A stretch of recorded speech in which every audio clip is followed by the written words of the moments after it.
Castillon did not announce itself as the end of an age. There was no trumpet from heaven, no chronicler standing above the smoke with the power to tell the men below what they were really witnessing. There was only a field near the Dordogne, the heat of July, the smell of powder, and the terrible confusion of soldiers discovering that courage had arrived too late. On July 17, 1453, John Talbot, old, famous, feared, and almost legendary among English commanders, rode toward a French position outside Castillon. For decades, men like him had carried the memory of English victories across France. Crécy, Poitiers, Agincourt. These were not just battles. They were stories England told itself about destiny. But the French army waiting at Castillon was not the same army that had broken under mounted charges and aristocratic panic a century earlier. It was dug in, it had guns, it had discipline, and behind it stood a monarchy that had learned something brutal from 100 years of humiliation. A kingdom could not survive on noble bravery alone. It needed revenue. It needed administration. It needed paid soldiers, artillery, supply lines, tax collectors, and a story strong enough to make people endure all of it. Talbot may have believed he was striking at a vulnerable enemy.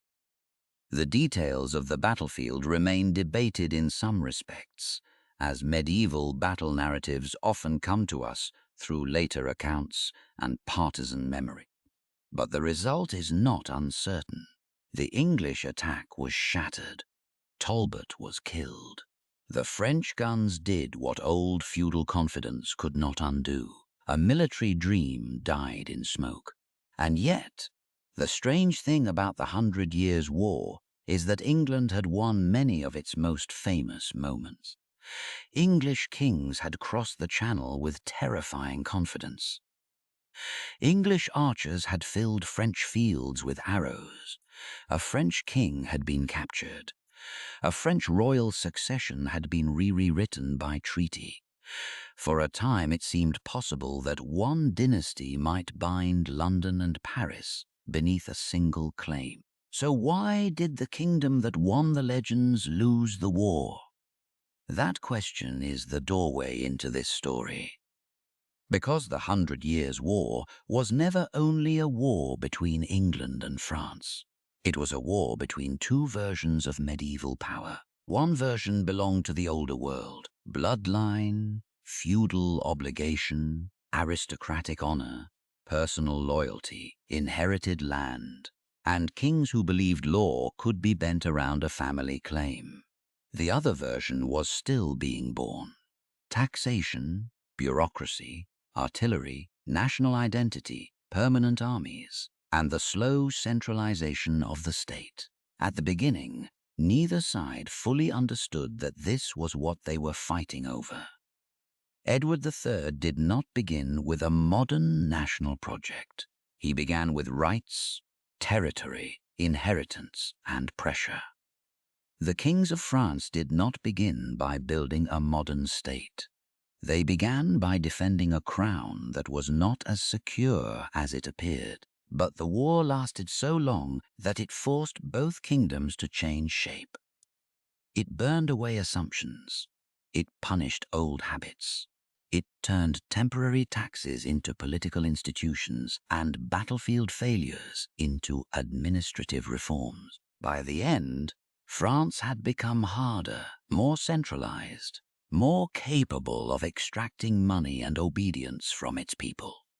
England, after losing almost everything it had held in France, would be pushed inward, toward parliament, dynastic crisis, island identity, and eventually a different future across the sea. The war began in the language of feudal law. It ended in the language of the modern state. But on the ground, such transformations did not feel grand. They felt like hunger, fear, mud, and orders delivered by men who would not be the ones to pay the full cost. Imagine for a moment an English soldier near Castillon. Not a great lord, not Talbot, just a man whose name history did not keep. His boots are stiff with dust from the summer road. His hands smell of leather, sweat, and old metal. He has heard stories since boyhood of how Englishmen beat the French. Stand firm, draw hard, trust the bow, trust the captains, trust the old victories. But the sound in front of him is not the sound of Crécy. It is cannon fire. The earth does not care about chivalry when iron tears through it. Smoke turns men into shadows. Orders disappear under the noise. Somewhere ahead, banners move, then vanish. A commander's reputation, built over decades, cannot stop a gun once it has been properly placed and properly paid for. This is where the war becomes more than a sequence of battles. A battlefield is only the visible surface. Beneath it lies the harder question. Who could afford to keep fighting? For more than a century, both kingdoms had been forced to solve that problem. England could raid, invade, negotiate, and win stunning victories. Its kings could summon parliament for subsidies and wrap taxation in the language of national defense. They could use the Channel as a bridge, Calais as a doorway, and Gascony as a source of wealth and prestige. But conquest created obligations. Garrisons had to be paid, allies had to be rewarded, towns had to be held, local populations had to be managed, persuaded, threatened, taxed, or punished. Winning land was one kind of power, keeping it was another. France, meanwhile, suffered in ways that are difficult to compress into a clean royal narrative.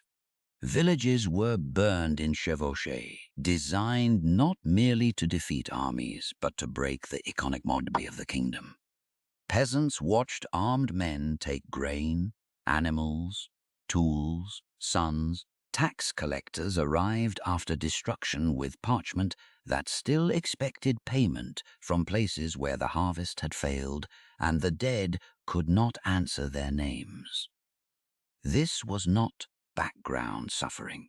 It was the material engine of the war.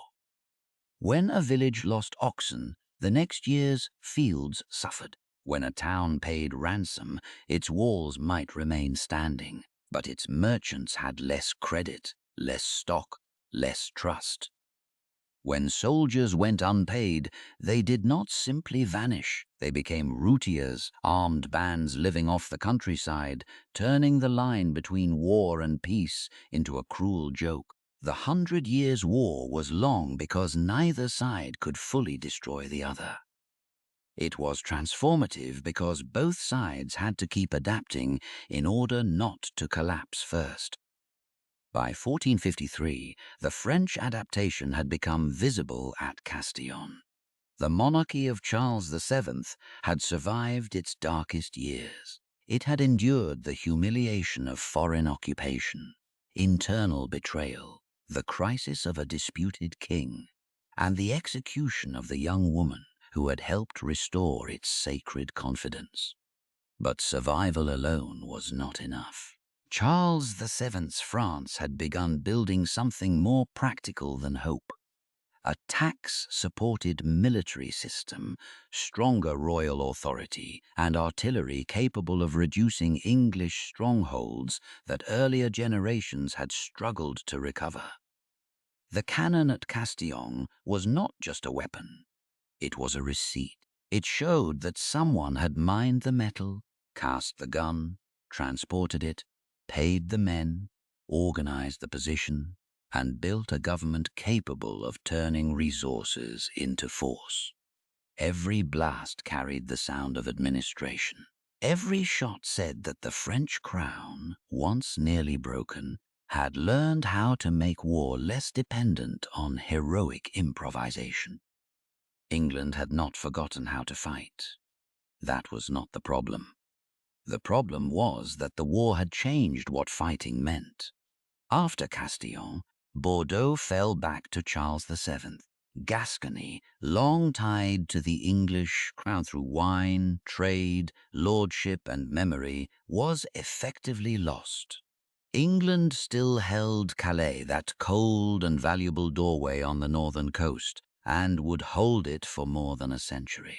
But the great continental dream was over. The idea that an English king could truly rule France had survived as claim, ceremony, and ambition longer than it survived as political reality. That gap between claim and reality is one of the deepest wounds in this story. For the kings of England, France was not simply foreign land. It was inheritance, prestige, and proof that their dynasty belonged among the greatest powers of Christendom. For the kings of France, the English presence was not merely occupation. It was an insult inside the legal and spiritual body of the kingdom. Each side saw the conflict not only as strategy, but as justice. And justice is dangerous when both armies believe it belongs to them. The 100 Years' War would produce heroes, myths, massacres, reforms, betrayals, and some of the most famous battles of the Middle Ages. But if we only remember the battles, we miss the darker truth. This was the war that taught kings how expensive legitimacy could become. It taught subjects that royal claims were paid for in taxes. It taught nobles that old glory could die under arrows and artillery. It taught peasants that the map of a kingdom could be redrawn through their barns, fields, and bodies. And it taught England and France to stop being mirror images trapped in a feudal argument. One would emerge more continental, more centralized, more royal, more convinced that the state could command the resources of the realm. The other would emerge wounded, frustrated, pulled back across the channel, and forced to confront the violence inside its own ruling house. But none of that was obvious at the beginning. At the beginning, there was no 100 Years' War. There was no grand national destiny. There was only a medieval contradiction waiting to explode. The King of England, wearing one crown in London, still owed homage for lands he held in France to the king in Paris. A king kneeling to another king. A vassal who was also a rival. A legal arrangement that could survive only as long as neither side pressed too hard on the lie. Before we move deeper into that contradiction, remember this. History does not begin with ruins. It begins with arrangements that once looked practical. If you want more stories like this, where war is not treated as a list of battles, but as the autopsy of power, subscribe and follow the next chapter. Because to understand why the smoke at Castillon mattered, we have to return to the older world that made it possible. A world where land was loyalty, where blood could become law, and where one man could be both a king and someone else's subject. Before the 100 Years' War had a battlefield, it had a gesture. A king could kneel, not as a defeated prisoner, not as a man stripped of his crown, but as a lord performing homage for land he held from another ruler. In the strange legal architecture of medieval Europe, this was not absurd. It was normal. A man could be sovereign in one place and subordinate in another. He could command armies in his own kingdom, issue laws in his own name, mint coins, summon nobles, and still, for a separate territory across the water, owe formal loyalty to another king. This was the contradiction buried beneath England and France. The King of England was not merely the King of England. He was also, for long stretches of the Middle Ages, a great landholder in France. Normandy, Anjou, Maine, Touraine, Poitou, Aquitaine, Gascony. These names were not decorative titles. They were ports, roads, castles, vineyards, tolls, harvests, courts, and men who could be summoned to fight. They were wealth. They were status. They were the remains of a cross-channel world that made the English crown both powerful and vulnerable.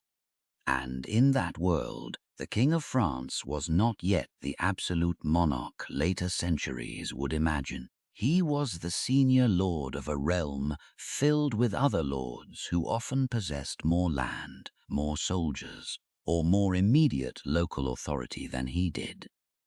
The Capetian kings ruled from a relatively small royal domain around Paris and the Île-de-France. Their power grew slowly, patiently, through marriage, law, inheritance, war, and the careful use of feudal rights. They did not yet command France as a modern state. They had to build obedience out of custom. That was the system. And for a while, it worked precisely because everyone pretended its contradictions were manageable. The trouble began long before Edward III ever claimed the French crown. It began in 1066, when William, Duke of Normandy, crossed the Channel and conquered England. After Hastings, William became King of England, but he did not stop being Duke of Normandy. In England, he was sovereign. In Normandy, he remained a duke whose lands were technically held within the Kingdom of France. The arrangement looked legal. It was also unstable. A French king could not easily ignore a duke who had become the ruler of England. An English king could not easily accept being treated as a subordinate on lands his dynasty considered central to its identity.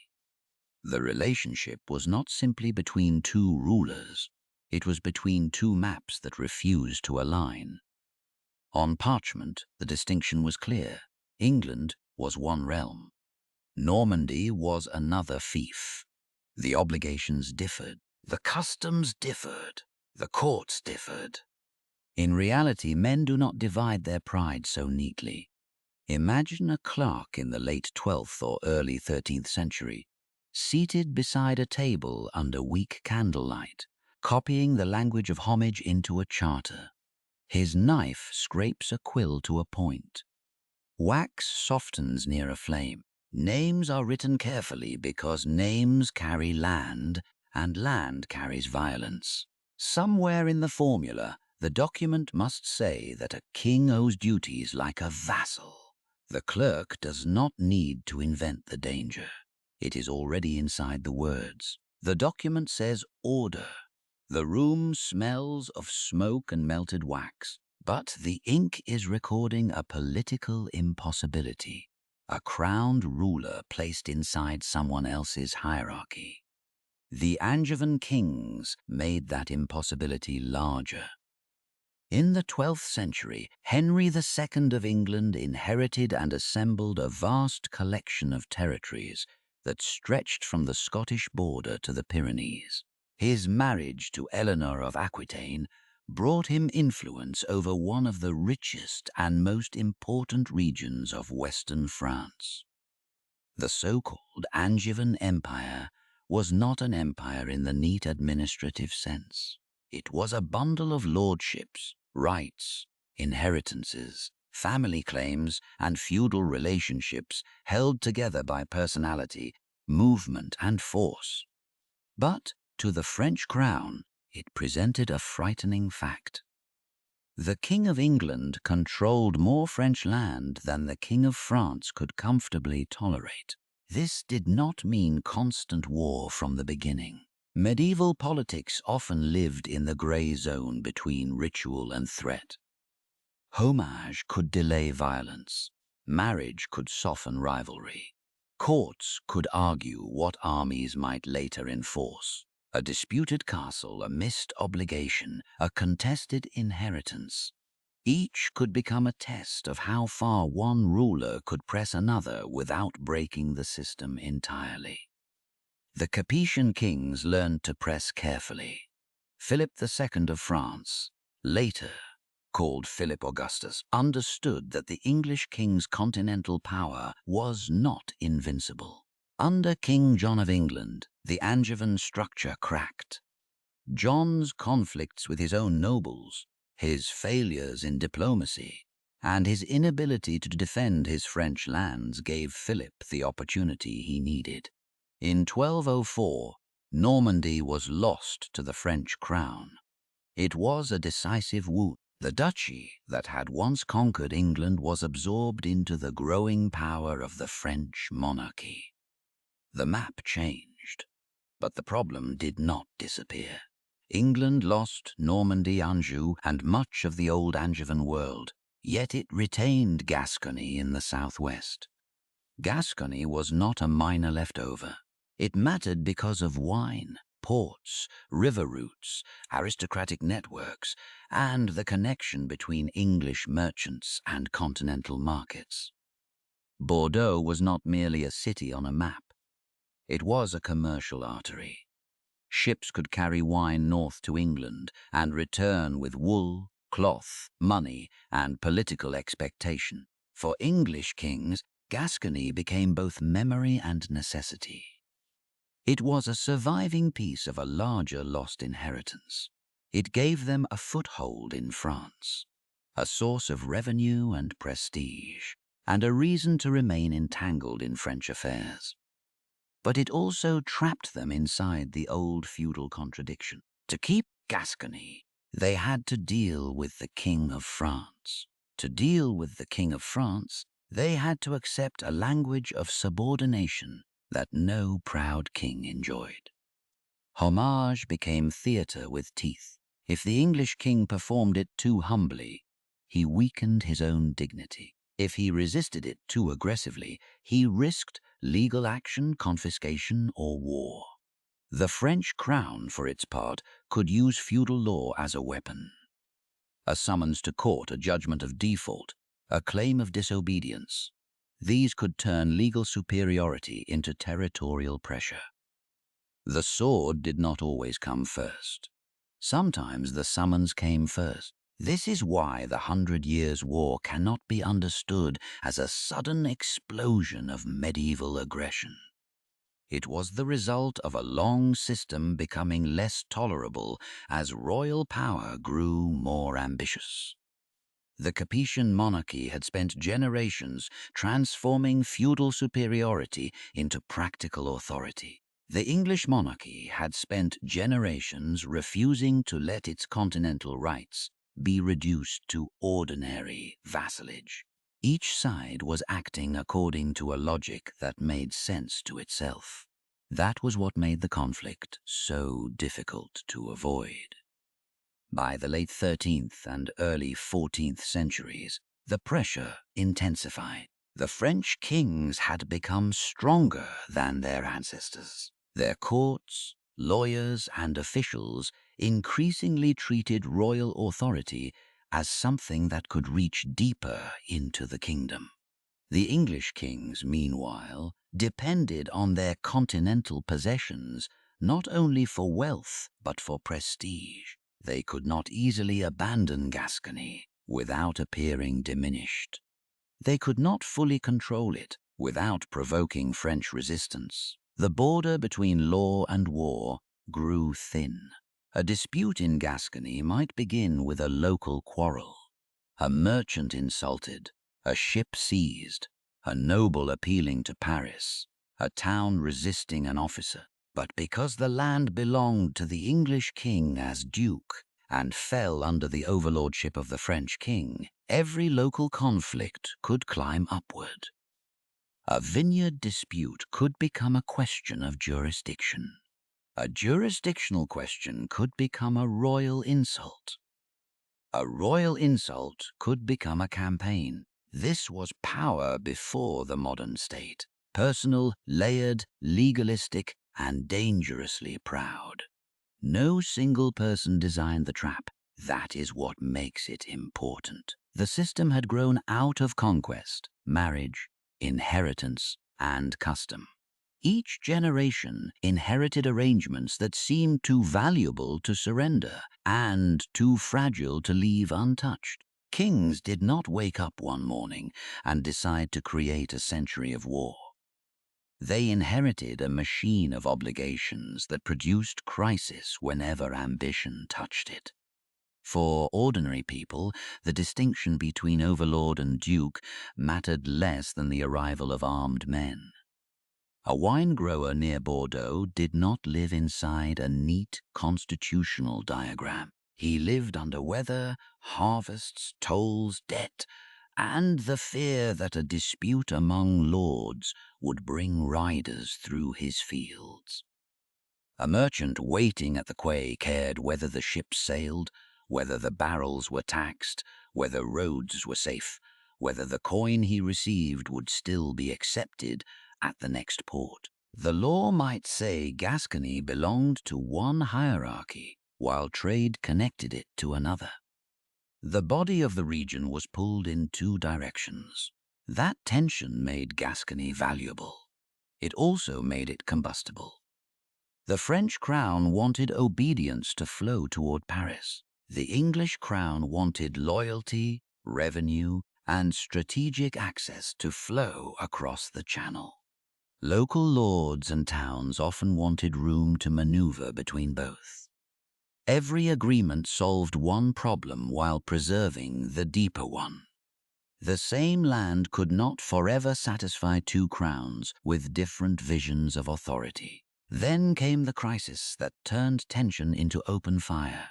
The direct Capetian line, which had given France a remarkable sequence of father-to-son succession for centuries, began to fail. Louis X died in 1316. His infant son, John I, lived only days. Philip V and Charles IV also died without surviving male heirs. What had seemed like the strongest royal bloodline in Europe suddenly exposed the terror beneath monarchy. The system works beautifully until the body fails. In 1328, Charles IV died. The French crown needed a king. Edward III of England had a claim through his mother, Isabella of France, daughter of Philip IV. But the French political community chose Philip of Valois, who became Philip VI. The reasoning rested on principles and precedents that excluded succession through the female line, or at least rejected Edward's ability to inherit through Isabella. It was not a simple question of family tree. It was a question of whether France could accept a king who was already King of England. To many French nobles and jurists, that answer was unthinkable. A foreign king ruling France would not merely be a dynastic inconvenience. It would invert the entire hierarchy that French royal power had been building for generations. If Edward III became King of France, the old vassal would become the sovereign. The contradiction would not be solved. It would be reversed, and perhaps made even more dangerous. So Philip VI wore the crown. Edward III did not immediately turn the succession dispute into total war. For a time, politics remained flexible, cautious, and tense. But the unresolved claim stayed alive, waiting for pressure. Gascony remained exposed. French legal authority continued to press against English ducal rights. English pride continued to resist humiliation. Trade with Flanders, the wool economy, Scottish alliances, Channel security, and aristocratic honor all pulled the two kingdoms toward confrontation. The pieces were already on the board. All that remained was for someone to make the legal wound bleed. In 1337, Philip VI confiscated Guyenne, the heart of the English king's remaining continental power. It was not just an administrative act. It was a declaration that the King of France could punish the King of England as a disobedient vassal.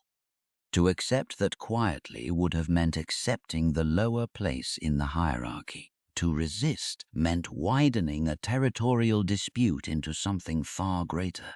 Edward III chose resistance, and soon the argument was no longer only about Gascony.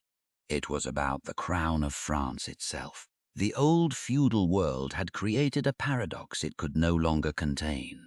A king who was also a vassal, a vassal who claimed to be the rightful king, and a kingdom that could not permit its own legal structure to be turned against it. This was the fuse. The war did not begin because medieval men loved violence more than negotiation. It began because negotiation had been forced to carry too much contradiction for too long. Law had become a weapon. Homage had become humiliation.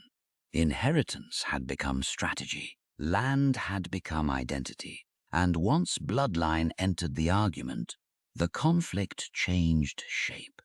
The next chapter begins not on a battlefield, but inside the cold mathematics of succession, where a dead king, a daughter's claim, a cousin's ambition, and a disputed crown turned a feudal quarrel into one of the longest wars in European history.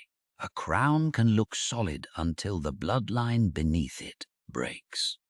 For centuries, the Capetian monarchy had possessed one of the most powerful forms of political luck. Fathers had sons. Again and again, when a French king died, a male heir was ready to inherit. This did not make the kingdom peaceful. It did not remove noble ambition, regional rivalry, or the slow pressure of English possessions in France. But it gave the monarchy something precious: continuity. In a world where power was wrapped in blood, ceremony, and divine approval, continuity was more than convenience.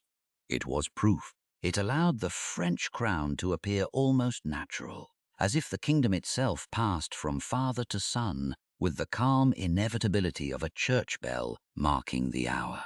Then the bodies failed. Louis X died in 1316. His posthumous son, John I, lived only a few days. Philip V took the throne, but he also died without a surviving male heir. Charles IV followed, and when he died in 1328, the direct male line of Hugh Capet, the line that had ruled France since 987, stood exhausted. The kingdom now faced a question that was legal, dynastic, spiritual, and terrifyingly practical. Who was France? Not merely who would rule it. Who had the right to embody it? In a palace chamber, the death of a king could be quiet. A curtain drawn. A priest murmuring near the bed. Wax candles burning low. Servants moving softly because the body in the room had ceased to be only a man and had become a crisis. Outside that chamber, the realm still needed judgments, taxes, commands, courts, alliances, punishments, and war. But for a moment, everything depended on interpretation. A dead king leaves silence. Law rushes in to speak for him. Edward III of England had a claim that could not be dismissed as fantasy. Through his mother, Isabella of France, he was the grandson of Philip IV. Blood connected him directly to the Capetian line. In ordinary family terms, this mattered deeply. In political terms, it was dangerous enough to unsettle the entire kingdom. Because Edward was not just a grandson, he was King of England. That single fact changed everything. If the French crown passed through Isabella to Edward, then France could fall under the rule of the very monarch whose continental holdings had troubled the French kings for generations. The old feudal contradiction would not simply return. It would become monstrous. The vassal would become the sovereign. The English king, who had owed homage for Gascony, would claim lordship over the lord to whom homage had been owed. No French political community could treat that as a neutral legal puzzle. The answer, chosen in 1328, was Philip of Valois. He was a cousin of the dead king, descended through the male line from the Capetian family. He became Philip VI of France, the first Valois king. The decision rested on a principle that would later be associated with the exclusion of succession through women, often connected, in later legal memory, to what became known as Salic law. But the politics mattered as much as the theory. The great men of France were not only choosing a rule of inheritance, they were choosing whether France could be ruled by the King of England. Their answer was no. Edward III did not immediately launch a war for the crown. He was young. His own position in England had been shaped by violence, deposition, and the shadow of his mother, Isabella, and Roger Mortimer.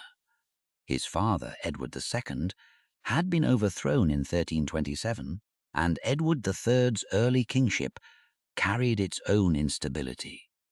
A king whose own authority was still hardening at home had to move carefully abroad. For a time, he accepted the political reality.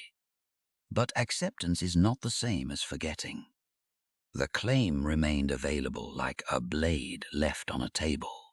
It could be ignored while circumstances were unfavorable. It could be lifted when pressure made it useful.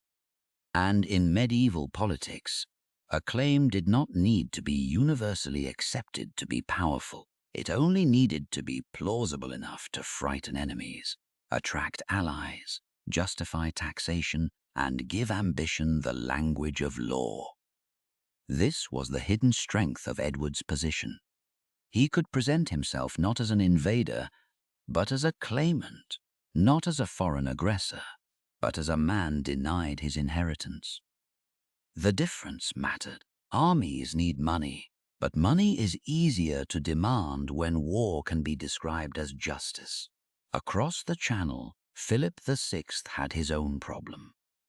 He wore the crown, but the first Valois king had to prove that Valois rule was not an emergency arrangement. He had to turn selection into legitimacy. That meant showing strength. A king whose right was questioned could not appear weak before a rival who possessed both English resources and Capetian blood. Gascony made the rivalry unavoidable. The duchy was still held by the English king under the overlordship of the French crown. In theory, this was a legal relationship. In practice, it became a stage on which each ruler tested the other. French officials could hear appeals from Gascon subjects. English authority could be challenged through Parisian courts. Local disputes became international pressure. The region's wine trade, especially through Bordeaux, bound it economically to England, while its legal status kept it inside the French royal world. A merchant in Bordeaux did not need a lesson in dynastic theory to understand the danger. He could feel it in delayed shipments, uncertain tolls, anxious creditors, and rumors at the quay. Barrels of wine waited for ships. Sailors watched the wind. Clerks counted payments in rooms smelling of oak, salt, and damp rope. Every political crisis between London and Paris could become a commercial calculation. Would the sea lanes remain safe? Would a lord change sides? Would a royal officer seize goods in the name of a king whose claim the merchant barely cared to understand? The crown claim was not abstract. It moved through ledgers. It crossed the Channel in cargo holds. It sat inside every negotiation over Gascony, because neither Edward nor Philip could treat the duchy as merely local. For Edward, Gascony was the last great remnant of the old Plantagenet presence in France. Losing it would mean more than losing territory. It would mean accepting that the English king's continental role had shrunk to something the French crown could regulate at will. For Philip, allowing Edward too much freedom in Gascony would weaken the authority of the Valois monarchy before it had fully secured its aura. A new dynasty cannot afford to appear optional. So both rulers faced pressures that pushed them toward escalation. Edward needed dignity, revenue, allies, and a cause large enough to unite political support. Philip needed obedience, legal superiority, and proof that France would not be bent around an English interpretation of inheritance. The wider diplomatic world added fuel. Flanders mattered because of wool. English wool fed the cloth towns of the Low Countries, while French influence in the region threatened English commercial interests. Scotland mattered because France could support England's northern enemy, forcing English kings to think in two directions at once. The Channel mattered because any war over French land had to pass through water, ships, ports, and supply. A medieval war was never only medieval romance. It was logistics with banners. Edward III understood that if he revived his claim to the French crown, he could transform a defensive struggle over Gascony into an offensive challenge to Valois legitimacy. It was a dangerous move, but it solved several problems at once. It gave his campaigns a grander justification. It allowed him to question Philip's authority rather than merely resist it. It offered allies a legal fiction around which opposition to Valois power could gather. Philip VI, meanwhile, had the weapon of feudal law. If Edward was his vassal for Gascony and failed in his obligations, then the French king could punish him not as an equal foreign monarch, but as a disobedient duke. That distinction was devastating. It reduced the King of England, in French legal language, to a subordinate who could be summoned, judged, and deprived. No proud king could tolerate that forever. In 1337, Philip VI moved against Guyenne, confiscating the duchy and striking at the heart of Edward's remaining continental power. The act was framed through feudal authority, but its political meaning was unmistakable. The Valois king was declaring that the English king's rights in France existed only within a hierarchy controlled by Paris. Edward's response turned the conflict into something larger. He advanced his claim to the French crown. From that moment, the dispute could no longer be contained within the language of a troublesome duchy. It became a contest over who had the right to call himself King of France.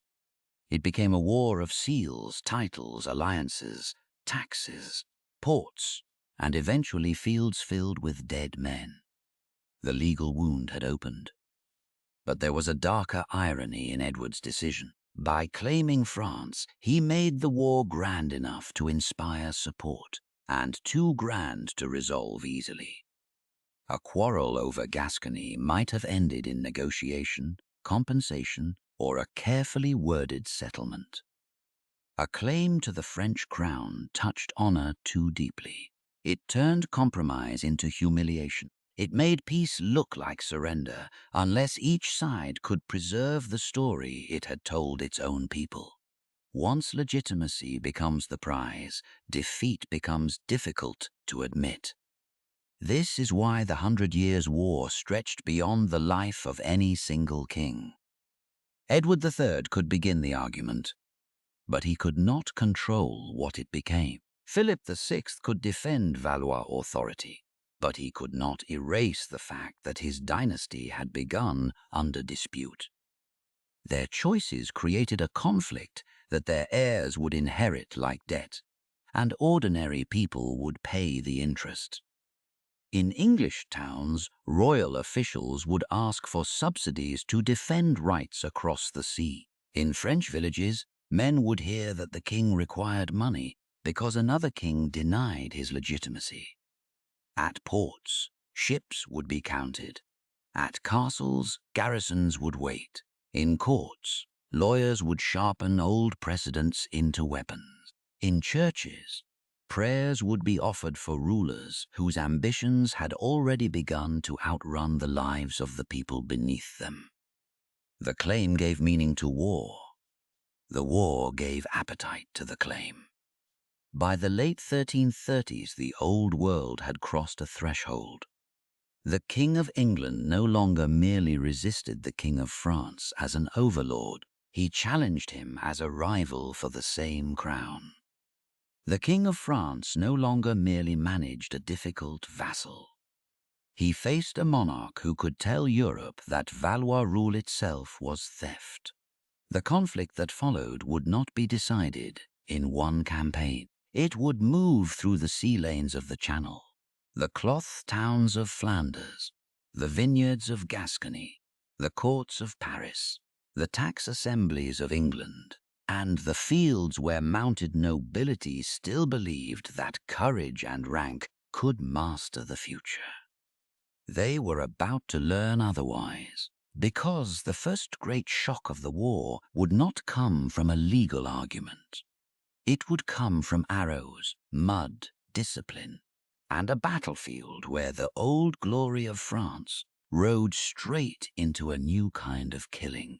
The first great shock did not begin with a crown. It began with ships. Before English arrows darkened the field at Crécy, before French knights rode into a storm they did not fully understand, Edward III had to solve a simpler and colder problem. How does a king carry war across water? The Channel was not empty space between England and France. It was a road, a wall, a market, and a battlefield. Whoever controlled it could move men, horses, food, letters, money, and fear. Whoever lost it could watch invasion gather on the opposite shore. A claim to the French crown meant little if Edward could not cross the sea safely enough to make that claim dangerous. So the war first demanded wood, rope, sailcloth, ports, crews, and merchants whose ships could be pulled into royal service. Medieval kings often spoke in the language of honor. Their wars moved on the backs of ordinary labor. In 1340, near Sluys, at the mouth of the Zwin estuary, Edward III met the French fleet. The battle was brutal, crowded, and close. Ships were lashed together. Men fought on decks, as if the sea had become a floating city of blood and splintered timber. Chroniclers would later describe the scale with the usual medieval appetite for drama, and exact numbers should be treated with caution. But the consequence was clear. The French naval threat was badly damaged, and Edward gained the freedom he needed to carry the war into France. Sluys did not win the 100 Years' War. It opened the door to it. The victory also revealed something that would define the conflict from the beginning. Edward's claim was not merely legal. It had to be transported, financed, supplied, and defended. The king could call himself rightful heir to France, but titles did not load ships. Ambition needed logistics. Bloodline needed harbor chains. A royal seal needed men willing to risk drowning before they ever reached the battlefield. Across the Channel, Philip VI faced the opposite problem. His kingship depended on showing that the Valois crown could defend the realm. A rival king had challenged his legitimacy. English pressure touched Flanders, Gascony, and the northern coast. To appear passive was dangerous, but to fight on Edward's terms was also dangerous, because Edward was learning how to turn a smaller army into a political weapon. That weapon was not simply the longbow. The longbow mattered enormously, but it did not fight alone. What made the English army terrifying in these years was a combination. Dismounted men-at-arms, disciplined defensive positions, experienced archers, careful use of terrain, and commanders willing to let French aristocratic confidence spend itself against preparation. This was not romantic war. It was controlled violence. By 1346, Edward launched a major campaign in northern France. He landed in Normandy and moved through the countryside in a devastating chevauchée, a mounted raid designed not only to provoke battle, but to damage the economic and political body of the kingdom. Towns, villages, mills, barns, and fields became targets because medieval war understood a cruel truth. A king's authority lives partly in the ability of his people to harvest, pay, and obey. The English army did not need to occupy every place it touched. It needed to make Philip look unable to protect them. Imagine a French village in the path of the raid. Not a city with stone walls and noble defenders, but a place of thatch, timber, church bells, small fields, and animals tied near barns. At first, the war might arrive as rumor, riders seen beyond the ridge, smoke from another settlement, a priest urging people to hide what grain they could. Then comes the sound of hooves, iron on road, men shouting in a language some villagers may not understand, a door kicked open, a cart taken, a barn fired. The smoke rises before the politics becomes clear. For the villagers, Edward's claim to France did not arrive as a legal argument. It arrived as the smell of burned wood and the fear that winter had been made harder before autumn had even ended. This was the hidden purpose of the chevauchée. It turned royal legitimacy into a practical question. If Philip was king, why could he not stop this? If Valois rule was lawful, why were English riders cutting across French land? Every burned village became a message written in ash. Philip could not ignore that message. He pursued Edward, gathering a larger French force. The French aristocracies expected battle to restore order. A proper confrontation in their eyes could punish the invader and reaffirm the hierarchy that war had insulted. The noble cavalry of France still carried the cultural weight of generations. Armor, lineage, horses, banners, and personal courage formed more than a military system. They formed an identity. But identity is dangerous when it mistakes itself for strategy. On August 26, 1346, near Crécy en Poitiers, Edward chose ground and prepared to receive the French attack. His men-at-arms fought on foot. His archers were placed to pour arrows into advancing enemies. The English position, the slope, the field conditions, and the order of battle all mattered. This was not a duel between bravery and cowardice. It was a collision between two ways of imagining war. The French army arrived with numbers, rank, and fury. The English waited. Some later accounts describe Genoese crossbowmen at the front, disrupted by weather, fatigue, and lack of proper equipment such as pavaises. Other details vary, and the exact sequence of events remains shaped by chroniclers writing with hindsight. But the broad pattern is unmistakable. The French attacks failed to break the English position. Repeated charges descended into disorder. Horses and men were struck down. Nobles pressed forward into a killing zone that punished momentum rather than rewarded it. The longbow did not simply kill bodies, it attacked assumptions. For generations, the mounted knight had been the visible symbol of aristocratic war.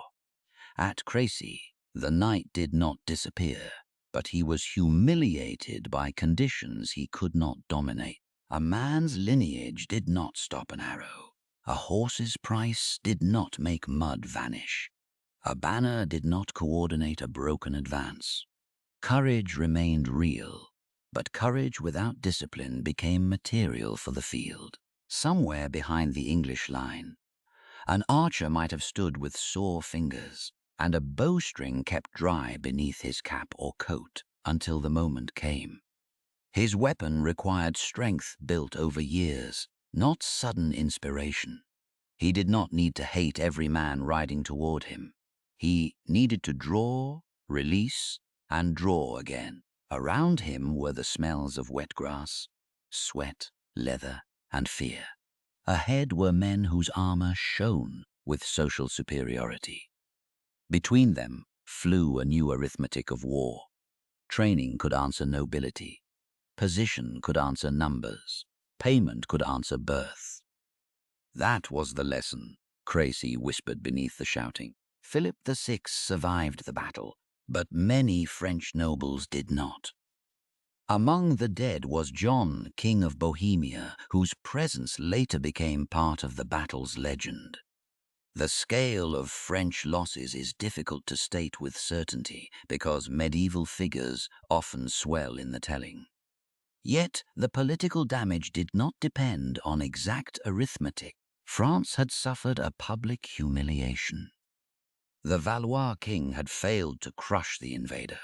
The noble military culture of the kingdom had been exposed before Europe. Edward III understood the value of that exposure. He did not merely win a field. He won proof, or at least the appearance of proof, that his claim could be made visible through victory. In medieval politics, battlefield success could look like divine favor. A king who won repeatedly could suggest that God, fortune, law, and blood were all moving in the same direction. That did not make his claim legally uncontested, but it made it harder to dismiss. Victory became propaganda, and propaganda became leverage. Yet, Crécy also carried a hidden problem for England. A battle could destroy an army, but it could not automatically create a government. Edward could defeat French forces in the field. He could raid the countryside. He could make Philip appear weak. But if he wanted lasting power in France, he needed more than shock. He needed ports, supply routes, fortified bases, money, and time. That is why Calais mattered. After Crécy, Edward moved to besiege Calais, a port of immense strategic value on the northern coast. The siege lasted into 1347. Calais was not simply a prize taken after a famous battle. It was a doorway. From Calais, English armies could enter France more easily. English merchants could operate with protection. The crown could maintain a permanent continental foothold near the narrowest part of the Channel. A battlefield made the legend. A port made the war sustainable. The siege of Calais also revealed the human cost behind strategic language. A besieged town is a place where time becomes a weapon. Food thins, disease waits. Walls become both protection and prison. People listen for relief that may not come. The famous story of the burghers of Calais, later shaped by memory, art, and royal image-making, should be handled carefully, because medieval accounts often arrange suffering into moral theatre. But the suffering itself was real enough. A town under siege pays in hunger before it pays in surrender. When Calais fell in 1347, Edward gained one of the most important English possessions on the continent. It would remain in English hands for more than 200 years, until 1558. That fact alone shows its value. Calais was not a footnote. It was a hinge between island and continent. But it was also a commitment. To hold Calais, England needed garrisons, money, shipping, administration, and constant attention. Every victory created a bill. Every castle and port required maintenance. Every occupied territory raised the question that would haunt England for the rest of the war. Could battlefield dominance be converted into durable rule? For the moment, the answer seemed to be yes. Edward's reputation soared. The English Parliament could be asked to fund war under the shadow of success. Nobles and soldiers could imagine profit, ransom, and honor. Merchants could see advantage in protected routes. The war had begun to feed its own logic. When victory produces prestige, prestige demands continuation. But France did not collapse. That was the deeper warning. Crécy humiliated the French monarchy, but it did not destroy the resources of France. Philip VI still ruled a kingdom larger and richer than England. The French crown still possessed reserves of land, population, and political gravity. Its weakness lay not in total poverty, but in organization, leadership, and military adaptation. Those weaknesses were severe. They were not permanent. The English had shown France what was broken. In time, France would learn. For now, however, the old aristocratic imagination remained powerful enough to make another disaster possible. The French nobility could mourn Crécy without fully understanding it. They could blame poor timing, bad discipline, unlucky conditions, or the disorder of the moment. All of those things mattered, but beneath them lay a harsher truth. War was changing faster than the culture of noble honor wanted to admit. The mounted charge still looked magnificent. Magnificence was no longer enough. By the end of the 1340s, the first phase of the war had given England the kind of victories that echo for centuries. Sluys opened the sea. Crécy broke the aura of French chivalric supremacy. Calais gave England a permanent gate into France. Edward III could now appear not merely as a claimant with a family argument, but as a king whose claim had been tested in battle and not found empty. But the war had also become more expensive, more entrenched, and more dangerous to everyone beneath it. France had been wounded, not ended. England had gained glory, not peace. The system that rewarded Edward's success now pushed him and his heirs deeper into a conflict where every triumph required another campaign to protect it. That is how victory becomes a trap. The next great blow would be even more humiliating for France. Not because another army would be defeated, though it would be. Not because another field would be lost, though it would be. But because this time the French king himself would fall into English hands, and once a king became a prisoner, the price of war would no longer be measured only in dead nobles and captured towns. It would be measured in ransom, taxes, revolt, and the question no monarchy wants its people to ask: what is a king worth when his kingdom must pay to get him back? A king is supposed to be the answer to disorder. At Poitiers, the king became the problem. In September 1356, the fields near Poitiers did not simply witness another English victory. They witnessed something far more damaging to the French monarchy. Jean II of France, the anointed king, the center of royal authority, the living symbol of order, was captured by the army of Edward, the Black Prince. A battle could be mourned, a dead noble could be replaced, but a captured king created a different kind of wound. It turned sovereignty into a hostage. It transformed royal dignity into a financial demand. It forced an entire kingdom to confront a question that no monarchy wanted spoken too loudly. If the king was the body of the realm, how much would the realm have to pay to buy its own body back? The road to Poitiers had begun with English movement through French land. The Black Prince, ruling from Aquitaine, led a destructive campaign northward in 1356. Like earlier chevauchés, the campaign was not designed only to seek battle.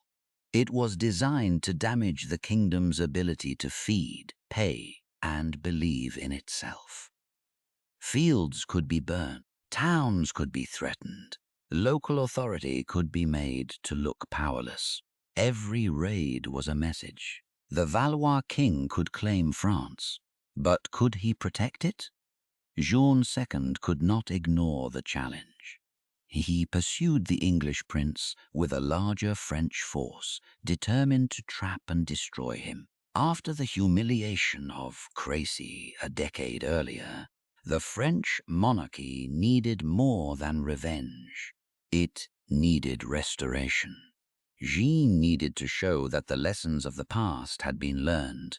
that the nobility of France could still defend the kingdom, and that English violence in the countryside would not go unanswered. But pressure can make a ruler mistake urgency for control. Near Poitiers, the French found the English in a defensive position. The exact tactical details, like many medieval battles, are filtered through chroniclers and later interpretation. But the broad pattern is clear enough. The English fought from prepared ground. Their archers and dismounted men-at-arms again helped turn French momentum into confusion. The French attacked in stages, and those stages did not produce the decisive royal victory Jean needed. The old wound reopened. The Black Prince did not possess a large army by comparison with the forces France could theoretically summon, but he possessed the advantages that had already become familiar: discipline, defensive positioning, experienced troops, and a political willingness to let French nobility exhaust itself in costly assault. This was not merely a repeat of Crécy. It was worse for France because the symbolic stakes were higher. Jean the Sick was on the field. The king fought with personal courage. That matters because it prevents the easy lie that medieval defeat came only from cowardice or incompetence. Jean was not absent from danger. He remained in the struggle until capture became unavoidable. His bravery did not save him. In some ways, it made the humiliation more complete. France could see that courage itself had been insufficient. The king was taken. Imagine the moment not as a clean painting, but as noise closing in. Armor dented, horses screaming, men trying to recognize banners through dust and sweat, a royal household collapsing around its master. Someone realizes the figure surrounded is not merely another nobleman. The value of the prisoner changes instantly. A living king is not just a captive. He is a treasury with a pulse. The field of Poitiers became a marketplace of power. For the Black Prince, Jean's capture was a triumph beyond ordinary victory. It gave England leverage of a kind no raid could produce. Edward III's war had always depended on making his claim look meaningful. Now his son held the French king. The political message was devastating. How could Valois legitimacy appear secure when the Valois king was dining under English custody? For France, the disaster moved from battlefield to government. A king in captivity could still be treated with honor. Medieval aristocratic culture had rules for noble prisoners, ransom, status, and negotiation. But the courtesy shown to Jean did not reduce the burden on his kingdom. Honor did not pay ransom. Ceremony did not calm Paris. The royal body had been preserved, but royal authority had been damaged. The man who had to hold the kingdom together was the Dauphin Charles, the future Charles V. He was young, politically exposed, and now forced into the role of regent in a kingdom shaken by defeat. France had lost armies before. Now it had to govern while its king was in enemy hands. This is where the 100 Years' War reveals its deeper machinery. The capture of Jean II created a financial crisis because ransom was not a private matter. A king's ransom became a national burden. Money had to be found, taxes had to be demanded, estates had to be negotiated with, coinage, credit, urban consent, noble resentment, and peasant exhaustion all became part of the same problem. The French crown needed funds. The people had already paid in fire. In a village far from the negotiations, the news would not have arrived as a theory of sovereignty. It might come through a priest, a rider, a merchant, a royal officer. The king has been captured. More money will be needed. A peasant standing beside a half-repaired barn might hear this while looking at fields already thinned by raids and bad seasons. The tax register still carries names. The collector still expects payment. But the village has fewer animals, fewer tools, fewer sons, less grain. The parchment asks for a kingdom. The village has only weathered hands.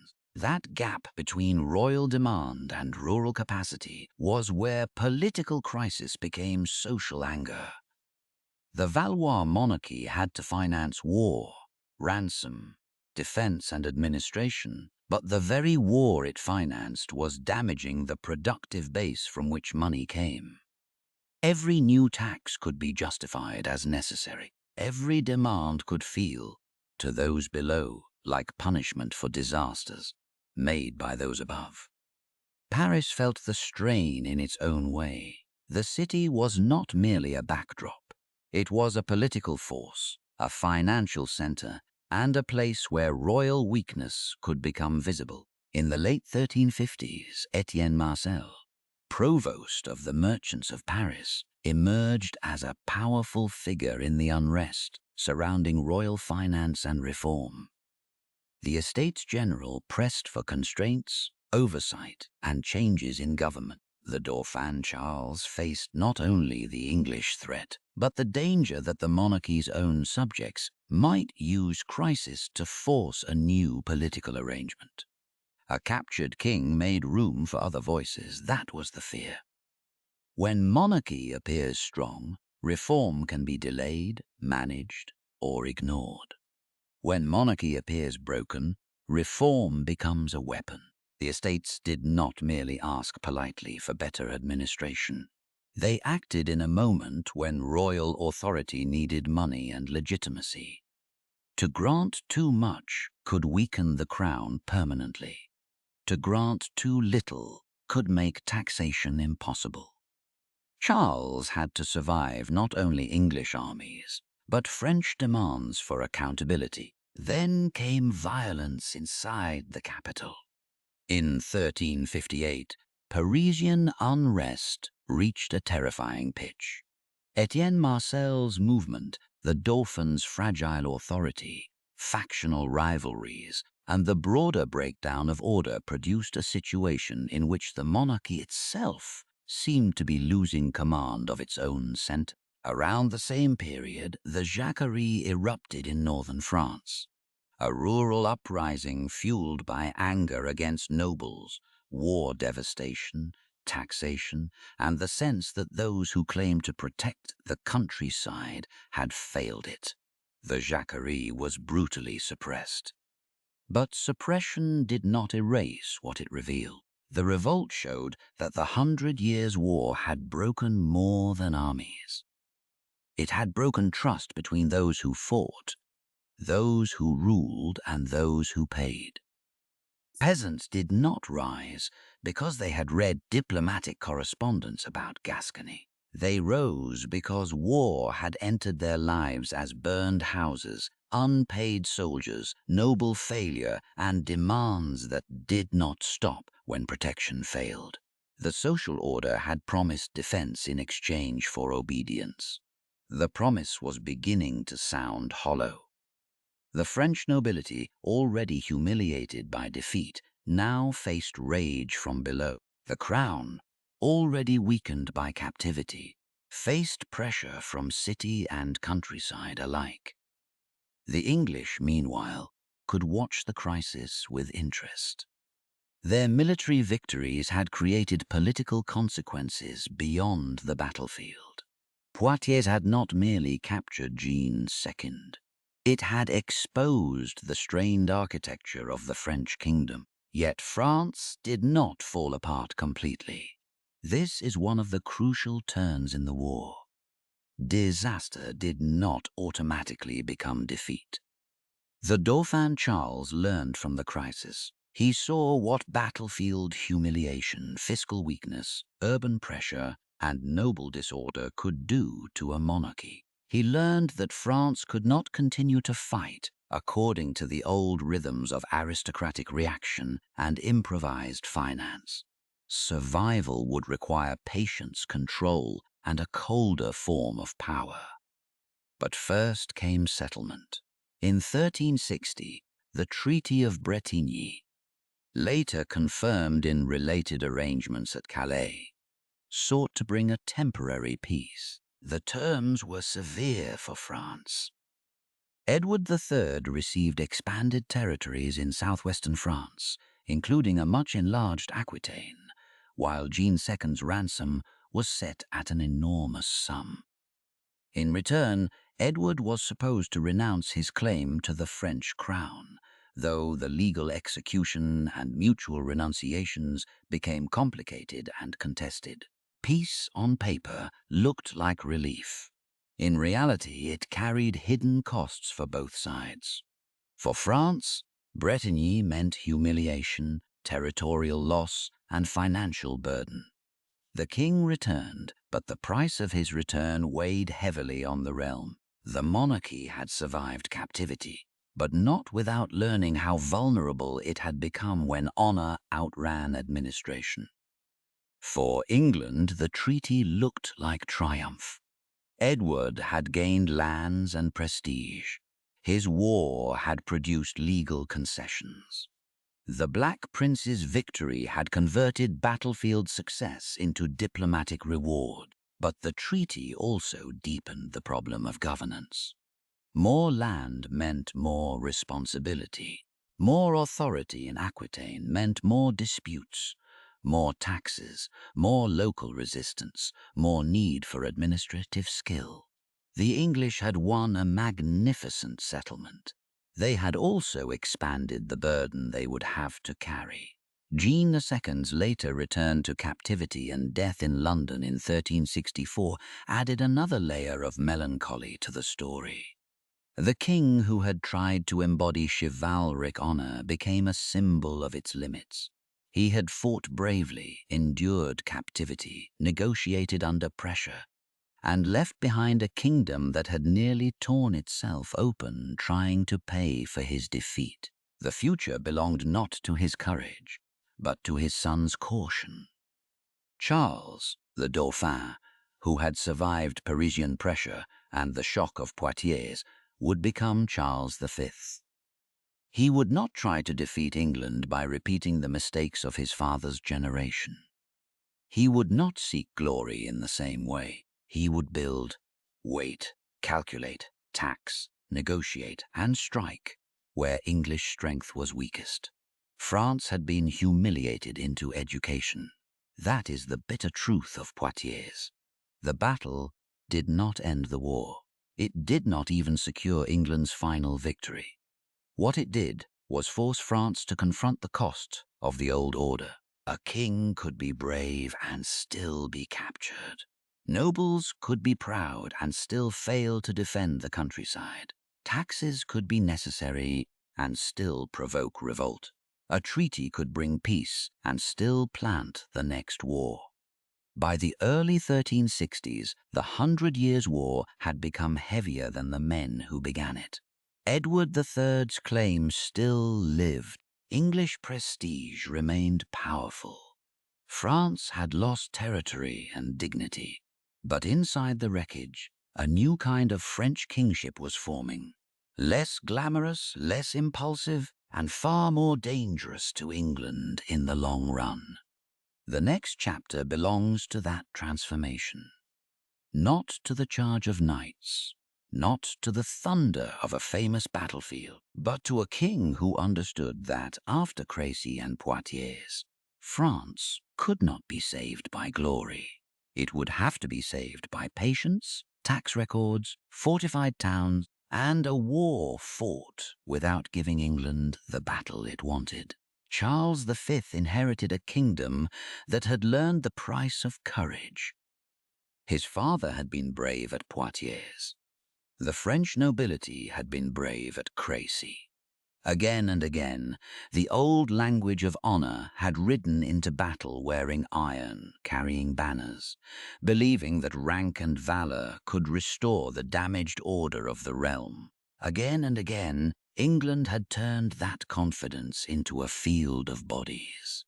So when Charles became King of France in 1364, he did not inherit a simple military problem.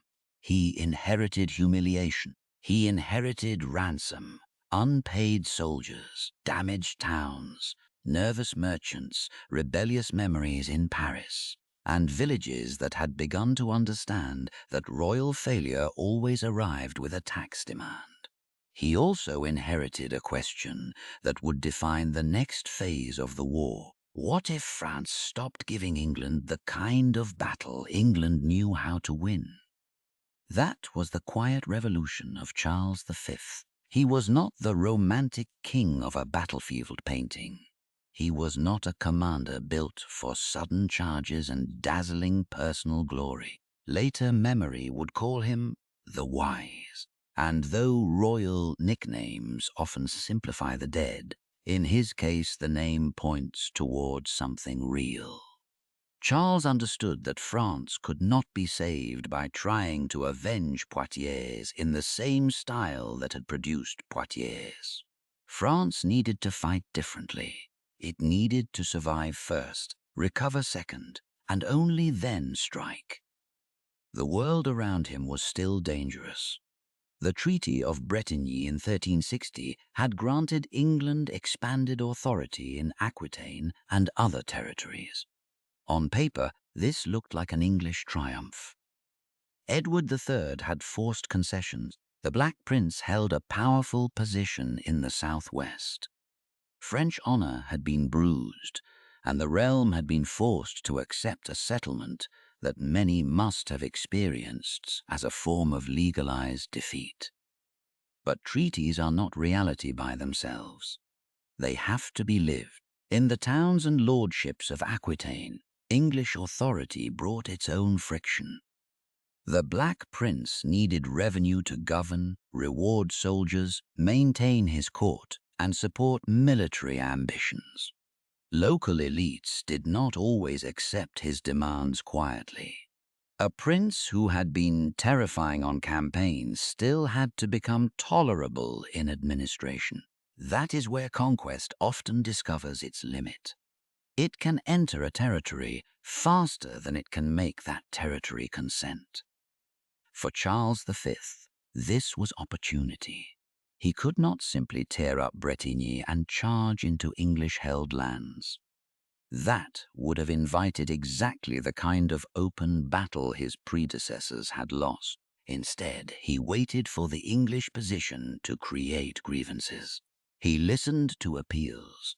He used law, diplomacy, and the language of royal justice. He understood that if the King of England and his son claimed rights in France, then the King of France could answer with rights of his own. The war returned not as a trumpet blast, but as a legal summons. In 1368, disputes in Aquitaine gave Charles the opening he needed. Gascon lords appealed against the Black Prince's rule, particularly over taxation. Charles accepted the appeals, asserting the authority of the French crown. The English side saw this as a violation of the settlement. The deeper truth was simpler. The peace had never solved the contradiction. It had only rearranged it. By 1369, war resumed. But this time, France did not seek salvation in one grand collision. Charles relied on men who understood the value of patience. The most famous was Bertrand du Guesclin, a Breton soldier of hard experience rather than polished courtly glamour. Du Guesclin did not need war to look beautiful. He needed it to work. Under Charles, French strategy shifted toward raids, sieges, harassment, recapture of towns, and avoidance of disastrous pitched battles. It was less satisfying to chroniclers hungry for heroic spectacle. It was much more dangerous to England. Glory had failed France. Now inconvenience would serve it. The change mattered because English power in France depended on movement, garrisons, alliances, and local cooperation. If French forces could avoid being destroyed in open battle while steadily taking back castles and towns, the English advantage began to thin.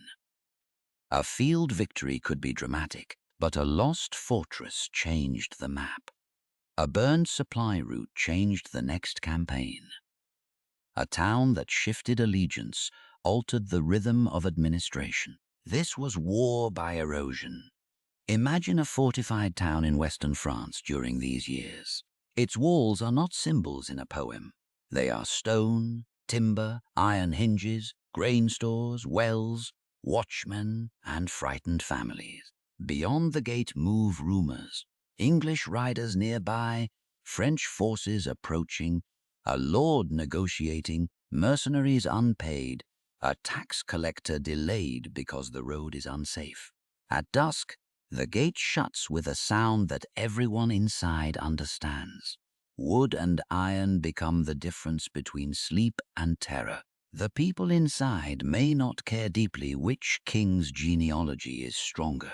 They care who can keep armed men outside the walls. Charles V's genius was not that he eliminated suffering. He did not. His recovery of France still required taxes, soldiers, coercion, and hard choices. But he began to reconnect royal authority with practical protection. If the crown could retake strongholds, restore order on roads, contain mercenary bands, and make English control feel less inevitable, then legitimacy could slowly return through experience rather than proclamation. A king who cannot protect is questioned.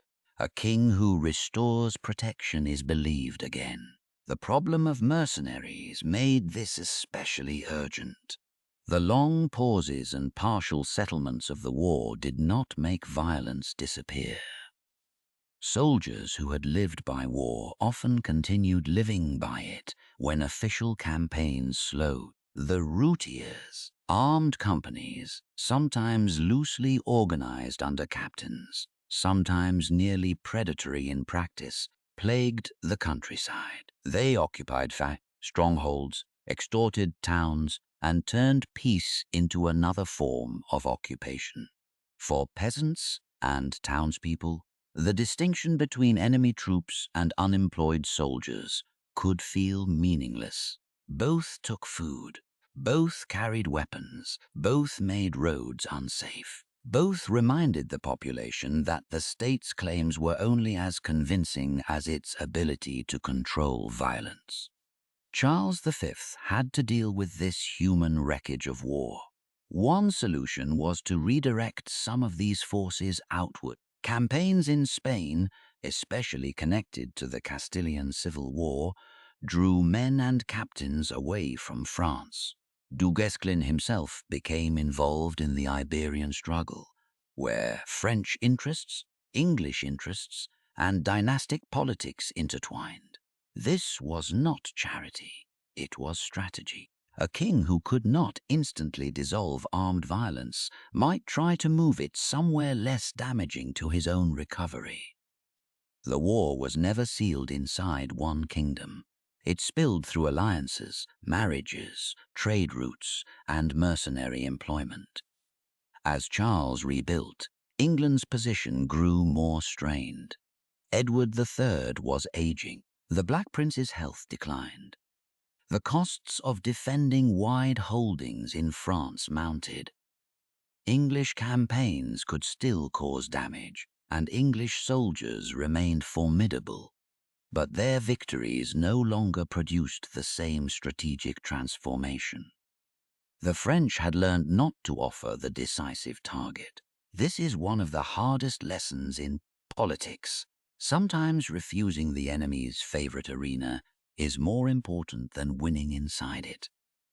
By avoiding major battle, Charles denied England the spectacle that had once made its cause look blessed by victory. There would be no new Crécy to terrify France into submission, no new Poitiers to place the king in chains. Instead, there would be recovered towns, negotiated submissions, small campaigns, slow pressure, and the exhausting decline of English authority where it could not be constantly reinforced. To an impatient noble, such war might look cowardly. To a wounded kingdom, it looked like survival. The fiscal side was just as important. Charles V needed money, but he also needed a political framework that made taxation more sustainable than desperate emergency extraction. The French crown had been forced by war to develop more regular forms of revenue. This did not mean subjects loved paying. They did not, but the connection between taxation and defense became harder to avoid.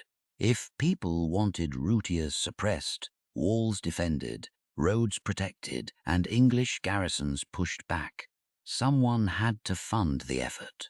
A tax ledger became a weapon as real as a sword. In a royal office, a clerk might copy figures by candlelight while soldiers far away waited for pay. The room smells of ink, wax, damp wool, and tired bodies. Nothing in the scene resembles the glory promised by aristocratic war. Yet the clerk's columns may matter more than a knight's boast. If the numbers hold, men can be paid. If men are paid, garrisons can stand. If garrisons stand, towns may remain loyal. If towns remain loyal, the map begins to change. This is how Charles V fought England, not by replacing courage, but by disciplining it inside a system. Between 1369 and 1380, the French recovered much of the territory lost earlier.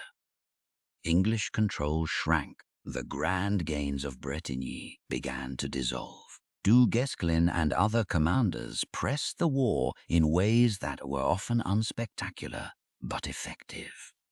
Fortresses were taken. Local loyalties shifted. The English found themselves holding isolated positions in a hostile environment. Still dangerous, still capable of violence, but less able to dictate the terms of the conflict. The contrast with earlier French defeats was stark. At Crécy, France had rushed into English preparation. At Poitiers, the French king had been captured in a battle that turned bravery into ransom. Under Charles V, the crown learned to make time itself into a weapon. Delay, pressure, administration, selective violence, and legal authority replaced the hunger for one redemptive field. There was a cold dignity in that. There was also a cost. War without glory is still war. Villages still paid. Towns still feared siege. Men still died in smaller actions that left fewer famous names behind. A recovered fortress could mean relief for one community and devastation for another. A royal tax, justified by defense, still pressed on households already thinned by plague, raids, and uncertainty. Charles V's method was wiser than the old recklessness, but wisdom in medieval politics did not mean gentleness. It meant knowing where to apply pressure. By the time Charles V died in 1380, France had been transformed from the broken kingdom of Poitiers into a recovering monarchy with renewed confidence. The English dream in France had not been destroyed, but it had been narrowed. The war had not ended, but its direction had changed. England had shown how a smaller, disciplined force could humiliate a larger kingdom. France had now shown how a larger kingdom, if reorganized and patient, could absorb humiliation and slowly reverse it. This was the answer to Poitiers. Not revenge, recovery. But Charles V's achievement carried a fragile dependency. His system required competent leadership, political balance, and a crown strong enough to keep factions from devouring the center. It required a king who could calculate, wait, and restrain noble appetite. It required the monarchy to remain mentally and politically present. That would become the next disaster, because after the wise king came a king whose mind would break. And when Charles VI descended into illness, the French recovery did not simply slow. It opened a door to faction, murder, and civil war, the very conditions England needed to return. France had learned how to fight without glory. Now it would have to learn whether a kingdom could survive without a stable king. The kingdom did not break first on the battlefield. It broke in the mind of a king. After Charles V died in 1380, France still carried wounds from decades of war, but it had also recovered something precious: direction. The English had been pushed back. The worst humiliations of Crécy and Poitiers no longer defined the future. The crown had learned patience. It had learned how to use taxes, towns, fortresses, and careful commanders instead of gambling everything on one field. But a system built around monarchy still depends on the person at its center.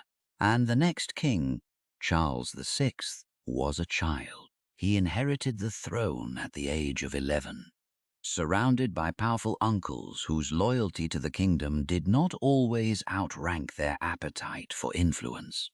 A boy king could be protected, advised, managed, and used. For a time, this was not unusual. Medieval government often survived minorities through councils, regents, and family networks. But the arrangement created a question that ambitious men never stop hearing.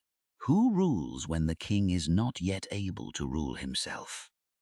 At first, the answer belonged to the princes of the blood. The king's uncles, great men with lands, clients, armies, and political instincts sharpened by proximity to power. Among them, the Dukes of Burgundy and Berry mattered deeply. Their authority was legal enough to appear orderly, but personal enough to become dangerous. They stood near the throne, and in medieval politics, nearness was a form of possession. The recovery Charles V had built began to loosen. Taxes that had been justified by war and defense became politically difficult. Court factions competed. The crown's resources became prizes in a struggle between royal necessity and princely ambition. The monarchy did not collapse overnight. It rarely does. It drifted slowly from disciplined recovery toward internal consumption. Then Charles VI grew older and tried to rule in his own name. For a brief moment, France seemed to step back toward stability. In 1388, Charles dismissed the dominance of his uncles and brought back advisors associated with his father's more restrained government. Men sometimes remembered as the marmosets. They aimed to restore the administrative seriousness of Charles V's reign. The kingdom might have continued along that path, colder and more centralized, if the king himself had remained steady. But in 1392, during a campaign connected to Brittany and the pursuit of a perceived traitor, Charles VI suffered a catastrophic mental breakdown. The details come through medieval sources that must be handled with care, but the broad event is clear.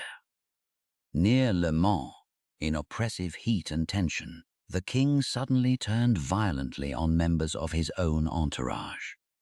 Several men were killed before he was restrained. It was not an ordinary illness. It was a political earthquake. A king could be sick in private. Charles VI's sickness became a matter of state. From that point on, his mental condition returned in episodes. At times he could function. At other times he could not. He reportedly failed to recognize people close to him, resisted being touched, and fell into periods when royal authority could not operate through him normally. Later stories embroidered some details, as courts and chroniclers often do when madness enters monarchy. But no embroidery is needed to grasp the danger. France had built its recovery around a crown. Now the crown sat on an unstable head. Imagine a royal clerk in Paris during one of these episodes. The room is cold, parchment waits, wax is ready for seals. Petitions have arrived from towns, nobles, bishops, officers, creditors. The kingdom still produces problems each morning. Roads require protection. Taxes require authorization. Disputes require judgment. Soldiers require payment. But outside the chamber, men whisper that the king is not well enough to decide. Ink can wait only so long. Power does not pause because the body of the ruler fails. When the king could not govern consistently, other men governed around him. The old question returned with sharper teeth. Who rules when the king cannot rule himself? This time, the contenders were not merely regents for a boy. They were adult princes competing around an intermittently absent monarch. Two centers of ambition grew especially dangerous. One was Louis, Duke of Orléans, the king's brother, close to the royal person, wealthy, ambitious, and deeply involved in the politics of the court. Louis represented one pole of power. The other was Burgundy, first under Philip the Bold, then more explosively under his son, John the Fearless. Burgundy was not just a title, it was a political world tied to territories, cities, commercial interests, and the Low Countries. The Burgundian dukes possessed resources and ambitions that could rival the French crown while still claiming to defend it. This was not a simple feud of personalities. It was a struggle over access to the state. Who controlled royal finance? Who influenced appointments? Who spoke in the king's name during illness? Who could claim to protect the public good while directing power toward his own network? The language was always noble. The mechanism was often material. Money ran beneath the quarrel. France had been at war too long for finance to be a minor issue. Taxes, offices, pensions, military spending, and urban burdens shaped factional politics. A prince who could accuse his rival of waste or tyranny could present himself as defender of the kingdom. A man seeking influence did not need to say, "I want power." He could say, "I want reform." In a realm tired of taxes, that language had force. John the Fearless understood this. After becoming Duke of Burgundy in 1404, John positioned himself not merely as a rival prince, but as a political actor with a public argument. He criticized Orléans, court corruption, heavy taxation, and misgovernment. Some of this may have reflected real grievances. Much of it also served Burgundian power. That is what makes the conflict dangerous. Propaganda works best when it contains enough truth to feel like justice. Paris became the stage. The city had seen unrest before. It knew what royal weakness could invite. Merchants, artisans, officials, university men, preachers, and armed groups all formed part of a political atmosphere where rumor moved quickly. In the streets, faction did not remain an abstract quarrel among princes. It touched prices, taxes, patrols, arrests, and fear. A Parisian shopkeeper did not need to understand every genealogical branch of Valois politics.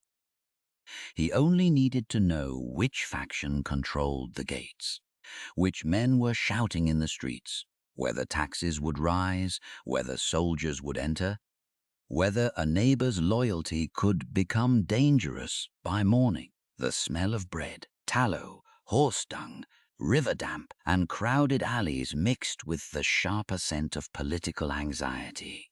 When a kingdom divides at the top, ordinary people learn to lower their voices.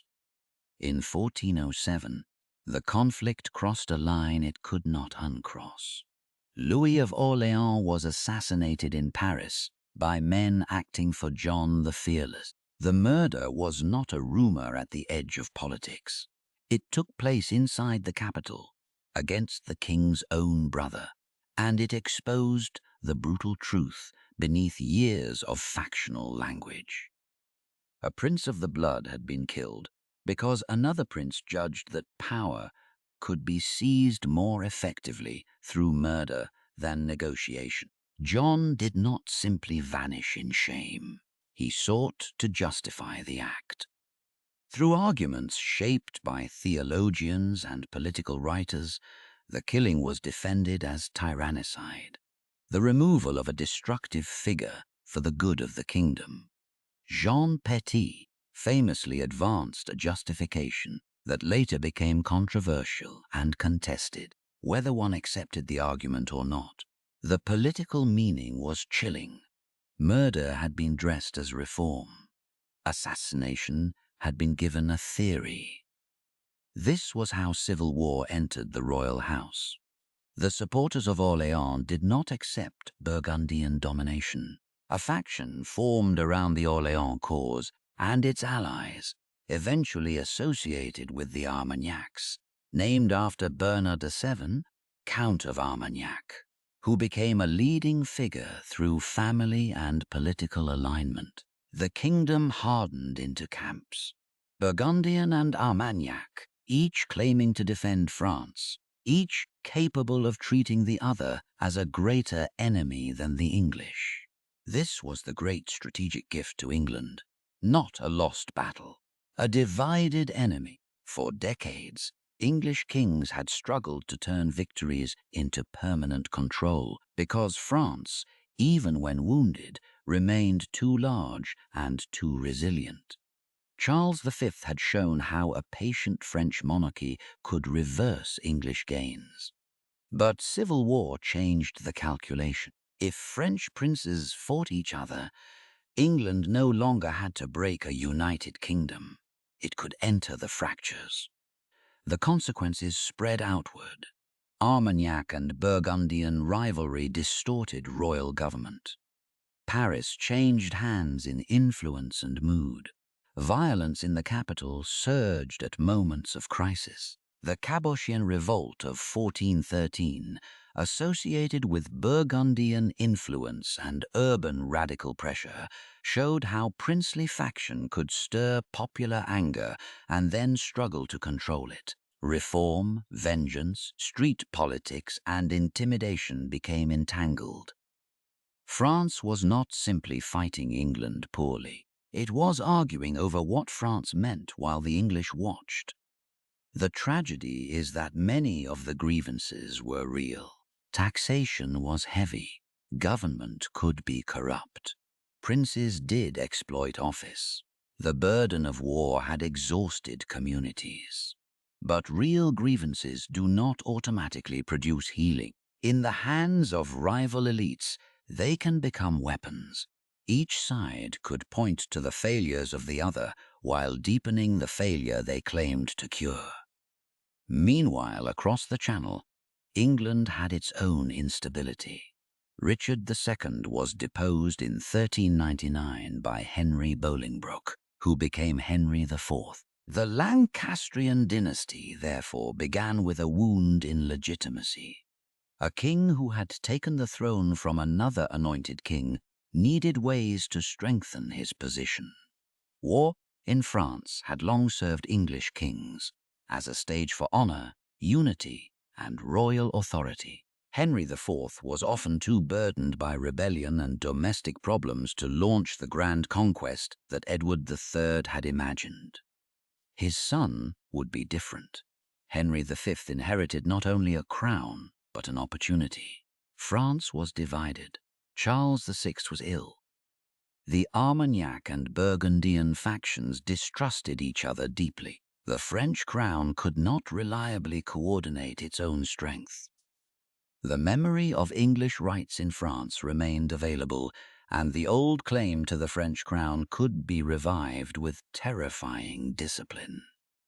In such conditions, invasion no longer looked like madness. It looked like timing. This is why Chapter 7 matters. It is tempting to tell the 100 Years' War as England attacking and France defending, as if the conflict moved only across the Channel. But by the early 15th century, some of the most important damage to France came from within France itself. The English did not invent Charles VI's illness. They did not create every grievance in Paris. They did not force John the Fearless to choose assassination. But they understood what these fractures made possible. The kingdom that Charles V had restored through patience now lacked the one thing patience requires most: a stable center. Royal madness had turned government into competition. Competition had turned into murder. Murder had turned into ideology. Ideology had turned into faction. Faction had turned into civil war. And civil war turned France from a kingdom recovering its strength into a battlefield waiting for an invader with enough ambition to enter at the right moment. The next chapter begins with that invader. Not Edward III, the old claimant across the sea. Not the Black Prince, whose victories had once humiliated France. But Henry V, disciplined, severe, politically hungry, and ready to turn France's internal ruin into the most dazzling English triumph of the war. France had divided itself. Now England would march through the opening. Henry V did not invade a united France. He invaded a wound. By 1415, the French kingdom was not merely weakened by old defeats or exhausted by a long war. It was divided against itself. Charles VI, the king, was alive but often unable to govern with consistency. The Armagnacs and Burgundians had turned princely rivalry into a struggle for the machinery of the state. Paris had become a city of faction, rumor, and fear. The murder of Louis of Orléans had poisoned the royal house, and every attempt to justify that murder had only made the poison more intellectual, more public, more dangerous. Across the Channel, Henry V saw more than disorder. He saw opportunity. He was young, disciplined, and politically sharper than the theatrical image of the warrior king sometimes allows. His father, Henry IV, had taken the English crown from Richard II in 1399. And the Lancastrian dynasty still carried the stain of usurpation. A king who inherits a questioned throne often looks for a cause that can make doubt feel unpatriotic. War in France could do that. It could bind nobles to the crown. It could turn restless ambition outward.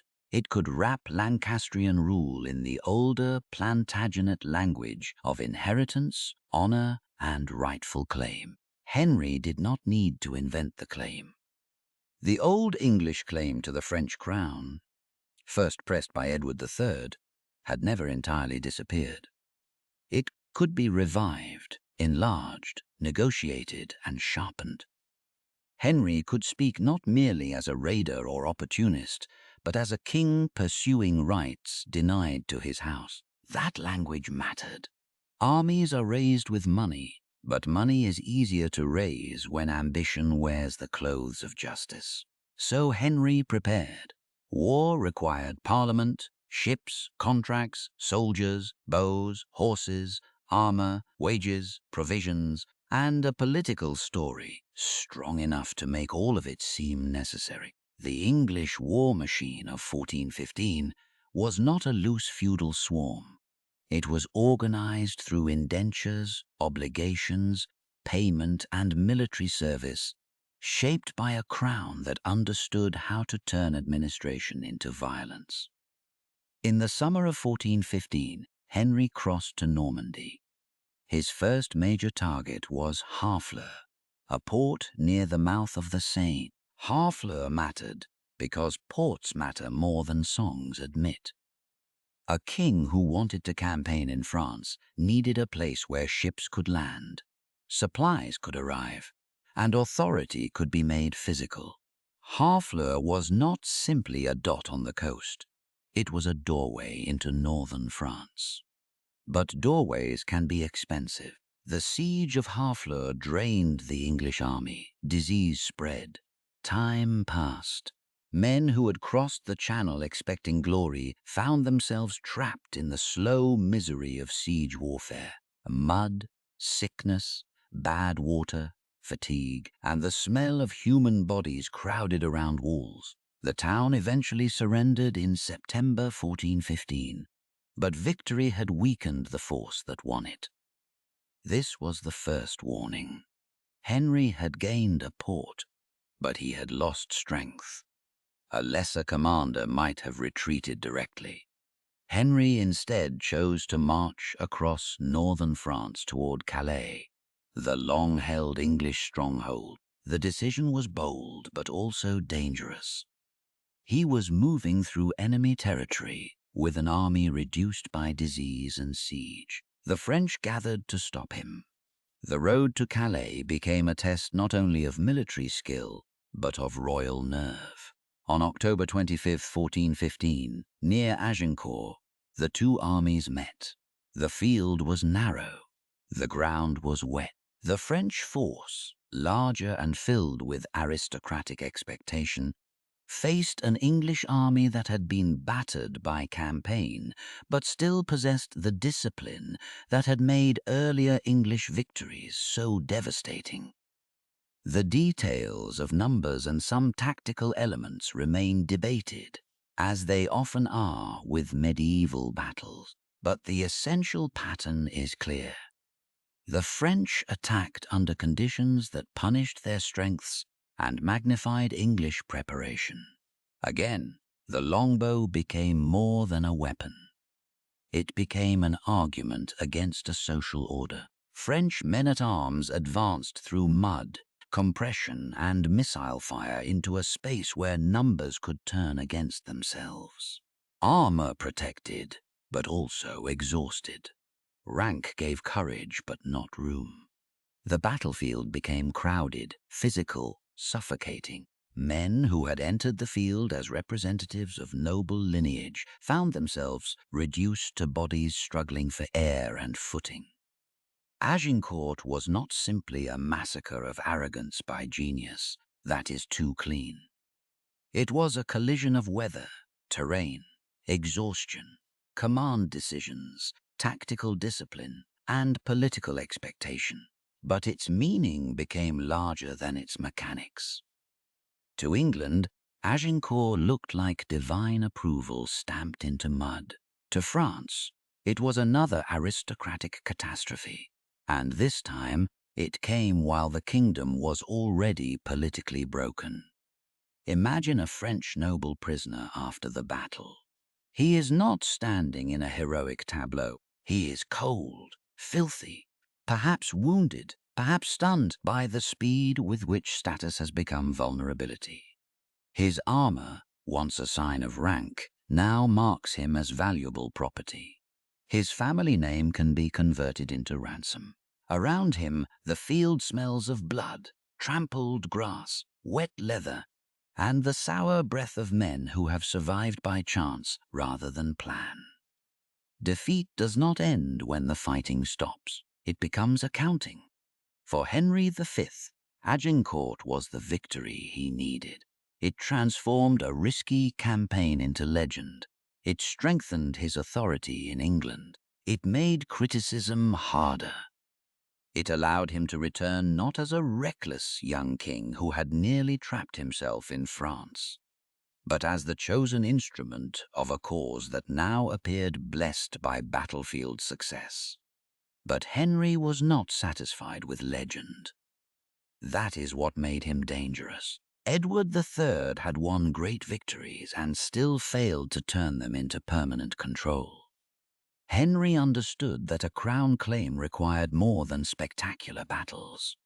It needed territory, law, occupation, diplomacy, and political exploitation of French division.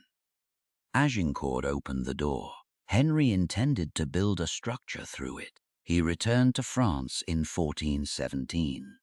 This time, the campaign was not merely a raid. It was conquest. Normandy became the target. Towns and fortresses were taken methodically. Rouen, one of the great cities of northern France, fell in 1419 after a hard siege. The English advance was supported by organization, pressure, and the fact that France's internal factions could not unite effectively against him. Normandy carried enormous symbolic weight. It was the land from which William the Conqueror had crossed to England in 1066.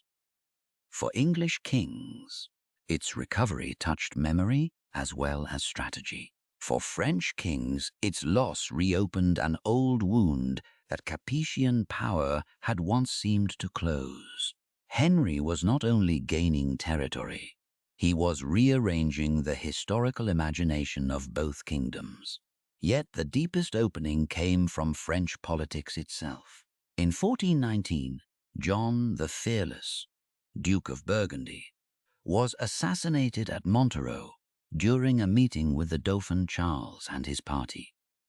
The precise intentions and responsibilities surrounding the meeting have been debated, but the consequence was immediate and catastrophic. Burgundy, already hostile to the Armagnac party, now had blood vengeance added to political calculation. Philip the Good, John's son, moved closer to alliance with the English. The French Civil War had given Henry something no battlefield could guarantee: a French ally against France, with Burgundy aligned against the Dauphin. Henry's position strengthened dramatically. The Armagnac-Burgundian divide had become more than factional rivalry. It now shaped the legitimacy of the kingdom itself. Who represented France? The Dauphin, son of Charles VI, the Burgundian-backed regime in the north, the English king who could claim both victory and legal settlement. The answer was no longer obvious. That uncertainty produced one of the most consequential agreements of the entire war, the Treaty of Troyes in 1420.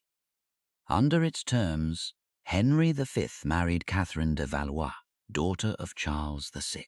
Henry was recognized as heir and regent of France, while the Dauphin Charles was excluded. The treaty did not simply reward conquest. It attempted to rewrite the future. It offered a legal architecture for a dual monarchy in which Henry and his heirs would unite the crowns of England and France. This was the dream of two crowns, not just a raid, not just a victory, a new political order. But it was also revealed the danger of confusing legal form with lived legitimacy. A treaty could declare the Dauphin disinherited. It could attach Henry to the Valois line by marriage. It could speak in the name of a sick king and a factionalized kingdom. But could it make all of France believe? Could it make towns, nobles, priests, soldiers, and peasants accept that the English conqueror was now the lawful future of the French crown? That was the hidden weakness. In northern France, under English and Burgundian power, Troyes could be enforced. In other regions, especially those loyal to the Dauphin, it looked less like settlement than betrayal. The treaty solved the war on parchment by deepening it in the political soul of the kingdom. It created a legal answer that too many people had reason to reject. A clerk copying the treaty might see only formula and seal: inheritance, marriage, recognition, exclusion. The parchment would smell of ink and wax. The language would be careful, solemn, authoritative. But somewhere beyond that room, a town loyal to the Dauphin would hear something different. Not law, occupation, not peace, submission, not unity, a foreign future dressed in French ceremony. This was the limit of Henry's triumph. He had forced the war to its most extraordinary point. He had won Agincourt, conquered Normandy, entered Parisian politics, married into the French royal family, and secured recognition as heir to France. He had come closer than any English king to making the old claim real, and still His achievement depended on conditions that could change. It depended on Burgundy remaining aligned with England. It depended on the Dauphin remaining discredited. It depended on English administration extracting obedience from conquered lands. It depended on money continuing to flow. It depended on Henry himself. His discipline, his authority, his military reputation, his capacity to hold together an arrangement that was part conquest, part marriage settlement, part legal fiction, and part occupation. That was too much weight for one man to carry forever. In 1422, Henry V died, probably of dysentery, before he could inherit the French crown from Charles VI. He was still young. His death did not erase Troyes, but it changed its nature. The man who had embodied the project was gone, and what remained was a structure that required extraordinary strength at precisely the moment strength had disappeared. A few weeks later, Charles VI also died. The treaty now produced its strangest result.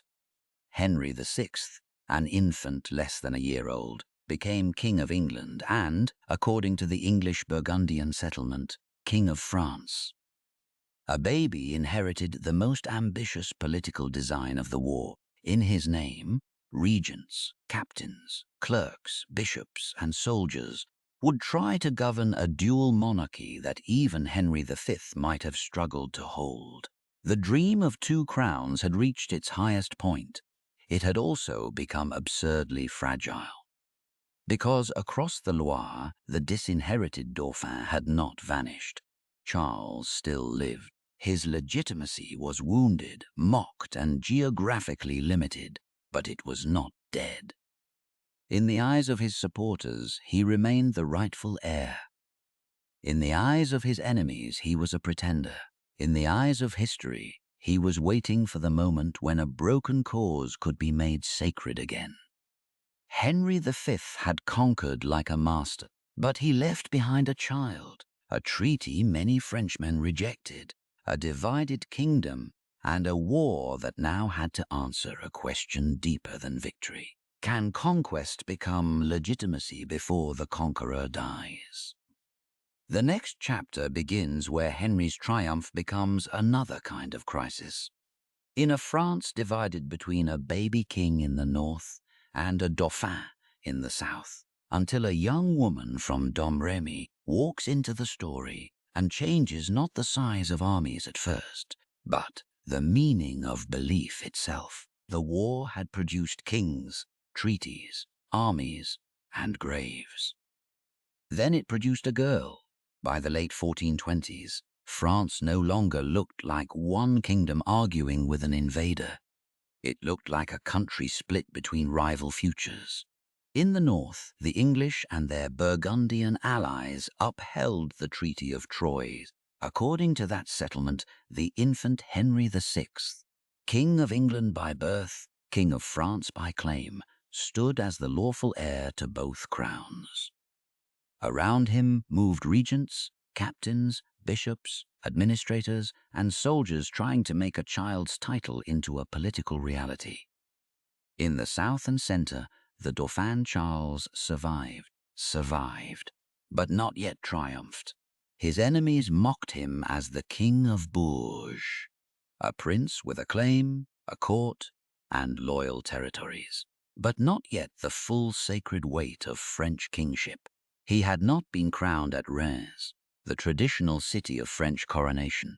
He had been disinherited by Troyes. His own political world was marked by doubt, poverty, faction, and the long shadow of his father Charles VI's illness. Even his birth and legitimacy were sometimes attacked by hostile propaganda.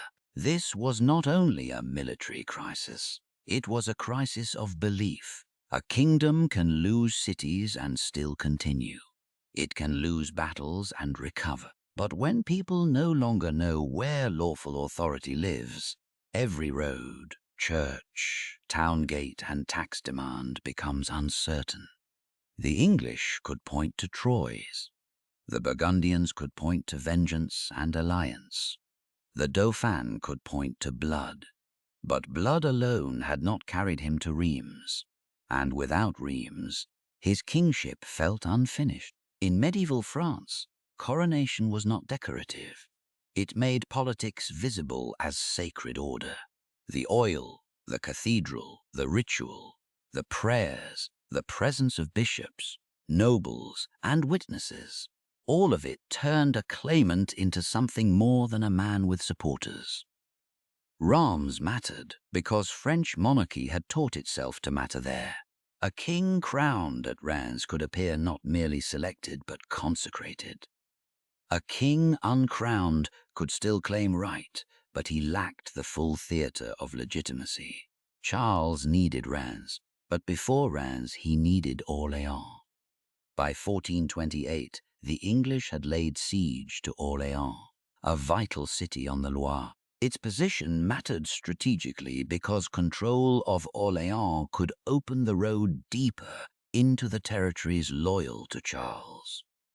If the city fell, the Dauphin's cause might be cut in half, psychologically and militarily. Orléans became more than a fortified town. It became a question asked in stone. Could the disinherited Valois cause still defend itself? Inside a besieged city, politics becomes physical. Food is counted, gates are watched, wells are guarded, bells mark fear as much as prayer. The streets carry the smell of smoke, damp wool, horse dung, stale bread, and crowded bodies. People learn the sound of missiles striking walls. They learn which rumors move fastest. Relief is coming. No relief is coming. A commander, a gate will be betrayed. God has abandoned us. God is testing us. A siege is not one event. It is many small collapses resisted day after day. Then, in 1429, Joan d'Arc entered the war. She did not arrive with noble lineage, military office, or dynastic inheritance. She came from Domremy, a village on the edge of the kingdom's violence, and she claimed that heavenly voices had commanded her to aid the Dauphin, raise the siege of Orléans, and bring him to Reims for coronation.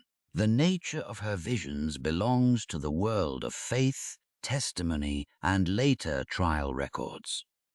Historians can analyze the documents, but they cannot turn the mystery into a simple modern category without losing what made it powerful in her own time.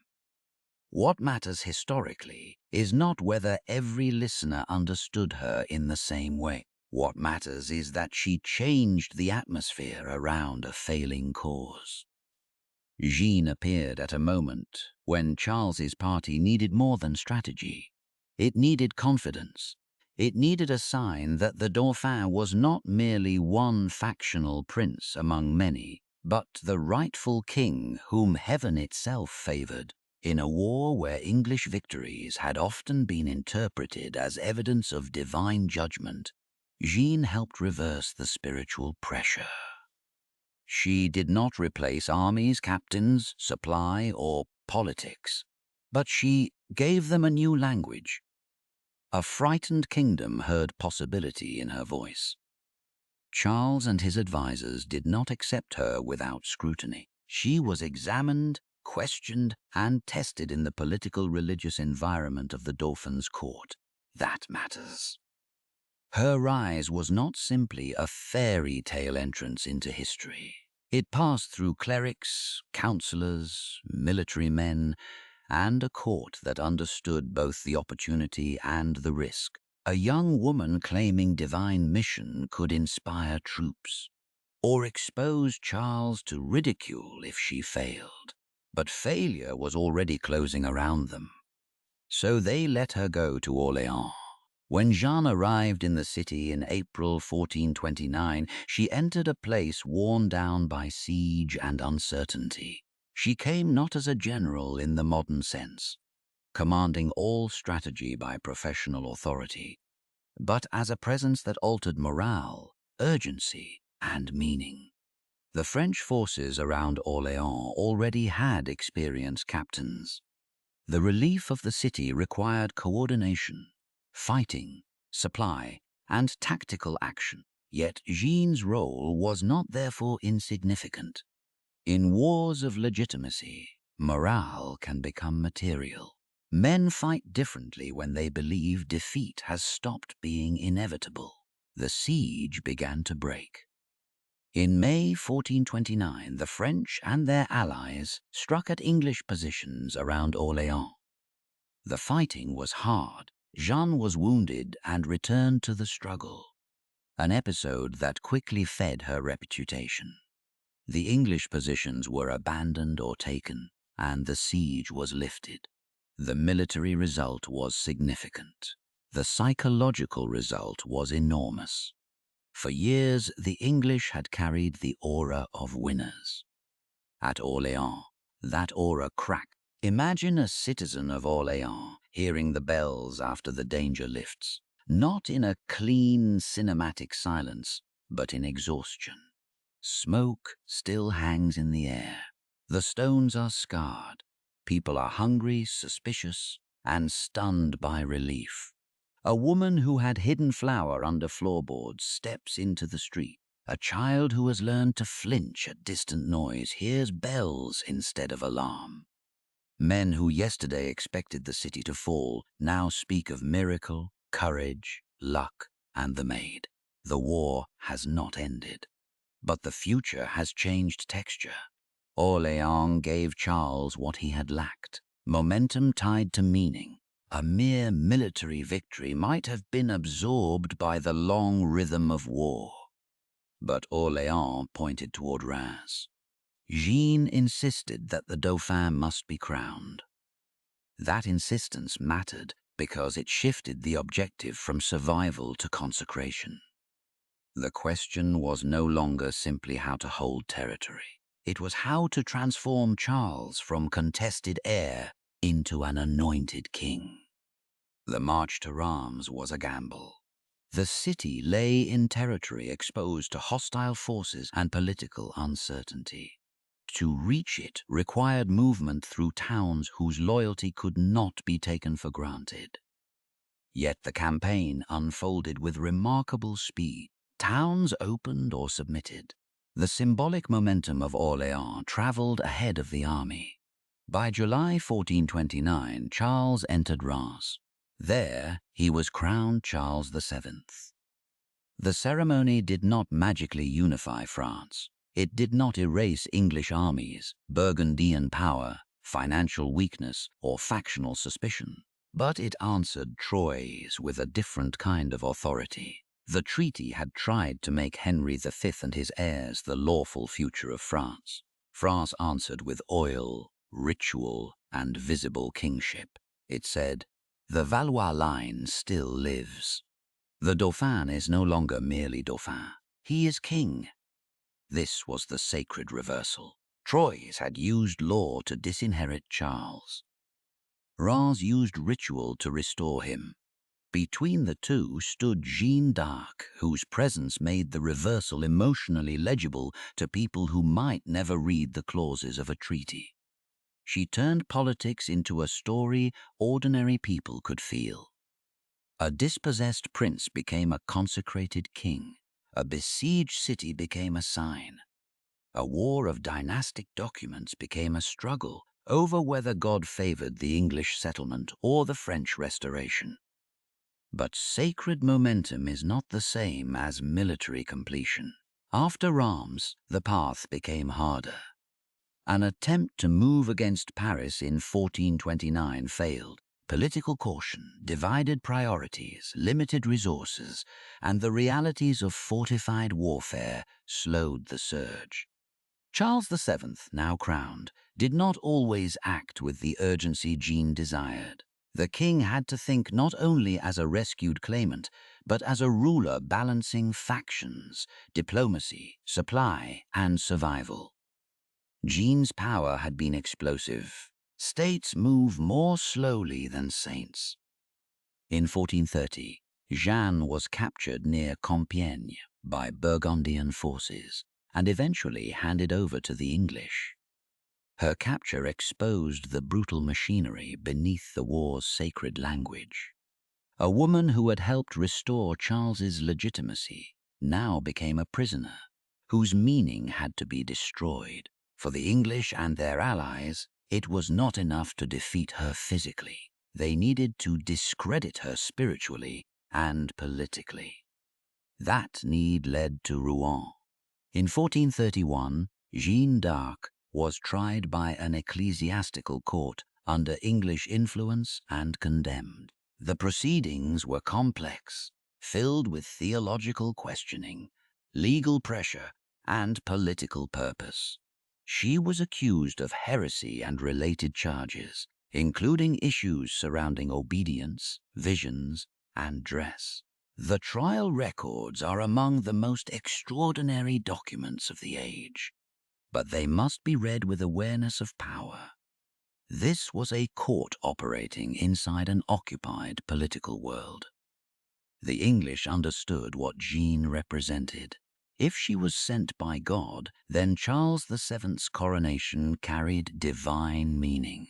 If she could be condemned as false, her symbolic victory might be poisoned retroactively.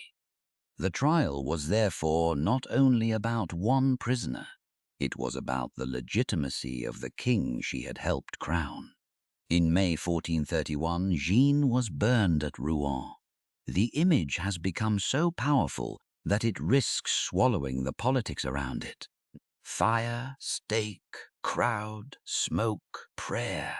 These are the elements memory returns to again and again, but the historical meaning is colder. Her execution was an attempt to kill a narrative. It was meant to show that the maid was not heaven's messenger but a dangerous fraud, and that the Valois revival she had inspired rested on deception. The attempt failed. Not immediately in every military sense. The English still held major territories. Burgundy remained powerful. Charles VII still had to win the war through reforms, alliances, sieges, and taxation. But Jeanne's death did not undo Rheims. It did not uncrown Charles. It did not restore the full authority of Troyes. Instead, over time, her execution deepened the emotional power of the cause she had served. A living Jeanne was a threat. A dead Jeanne became memory. And memory can be harder to govern than a prisoner. For Charles VII, Jeanne's role was both gift and challenge. She had helped give him sacred legitimacy, but she could not build the administrative and military structure needed to finish the war. That task belonged to the king, his counselors, commanders, tax officials, diplomats, and artillery specialists. The war would not be won by symbolism alone. Orléans and Reims had changed belief. Now belief had to be converted into state capacity. That conversion would define the next phase. The English position still looked formidable, but its foundations were weakening. The dual monarchy depended on alliances, especially Burgundy. It depended on the ability to finance occupation. It depended on the claim that Henry VI's title was lawful and workable. But Henry VI was still a child, and a child's kingship required others to govern in his name. English captains could hold towns, but they could not easily make all France accept a foreign king forever. Charles VII had been mocked as the King of Bourges. After Reims, that insult lost force. He was not yet master of France, but he had become an anointed king with a restored story. In medieval politics, that mattered because obedience is not made only by fear. It is made by recognition. People must be able to imagine why a ruler's command is more than another armed demand. Jeanne helped Charles regain that imagination. The 100 Years' War had entered a new emotional world. At Crécy and Poitiers, English victory had made French aristocratic power look obsolete. At Agincourt, Henry V had transformed battlefield success into a legal dream of two crowns. At Orléans and Reims, that dream met a different force. Not superior tactics, not larger wealth, but a sudden restoration of meaning around the Valois cause. The war was still about land. It was still about money. It was still about soldiers and walls. But now it was also about who could claim the soul of France. Jeanne d'Arc did not win the 100 Years' War by herself. That would be too simple, and history is rarely kind to simple explanations. She did something more specific and, in some ways, more remarkable. She changed the direction of belief. At the moment, belief was becoming a battlefield. After her came the harder work. Charles VII now had legitimacy. He had a crown. He had a story powerful enough to outlive the woman who helped restore it. But a crown still needed money. A story still needed soldiers. A consecrated king still needed to break alliances, retake towns, discipline armed men, and build the kind of war machine that could finally do what French chivalry had failed to do for a century. The next chapter belongs to that colder transformation, not the miracle at Orléans, not the bells of Reims, but the tax, the cannon, the treaty, and the permanent army, the tools by which sacred restoration became military victory. After the bells of Reims, there was still the sound of unpaid men on the roads. Charles VII had been crowned. Jeanne d'Arc had given his cause a sacred charge that no treaty could easily erase. Orléans had been relieved. The English aura of inevitability had cracked. But a crown placed on a king's head does not automatically retake towns, pay soldiers, repair roads, or make hostile dukes obedient. France had regained a story. Now it needed a state capable of enforcing it. That was the colder work of Charles VII's reign. It was less luminous than Jeanne entering Orléans, less dramatic than Agincourt, less easy to carve into legend. But it mattered more to the final outcome of the war than any single burst of inspiration. The French recovery after 1429 would not be completed by faith alone. It would be completed by diplomacy, taxation, military reform, artillery, and the slow conversion of royal legitimacy into organized violence. This is the part of history that rarely looks heroic at first. It looks like clerks. It looks like ledgers. It looks like men arguing over who must pay. The English position in France remained formidable after Jeanne's death in 1431.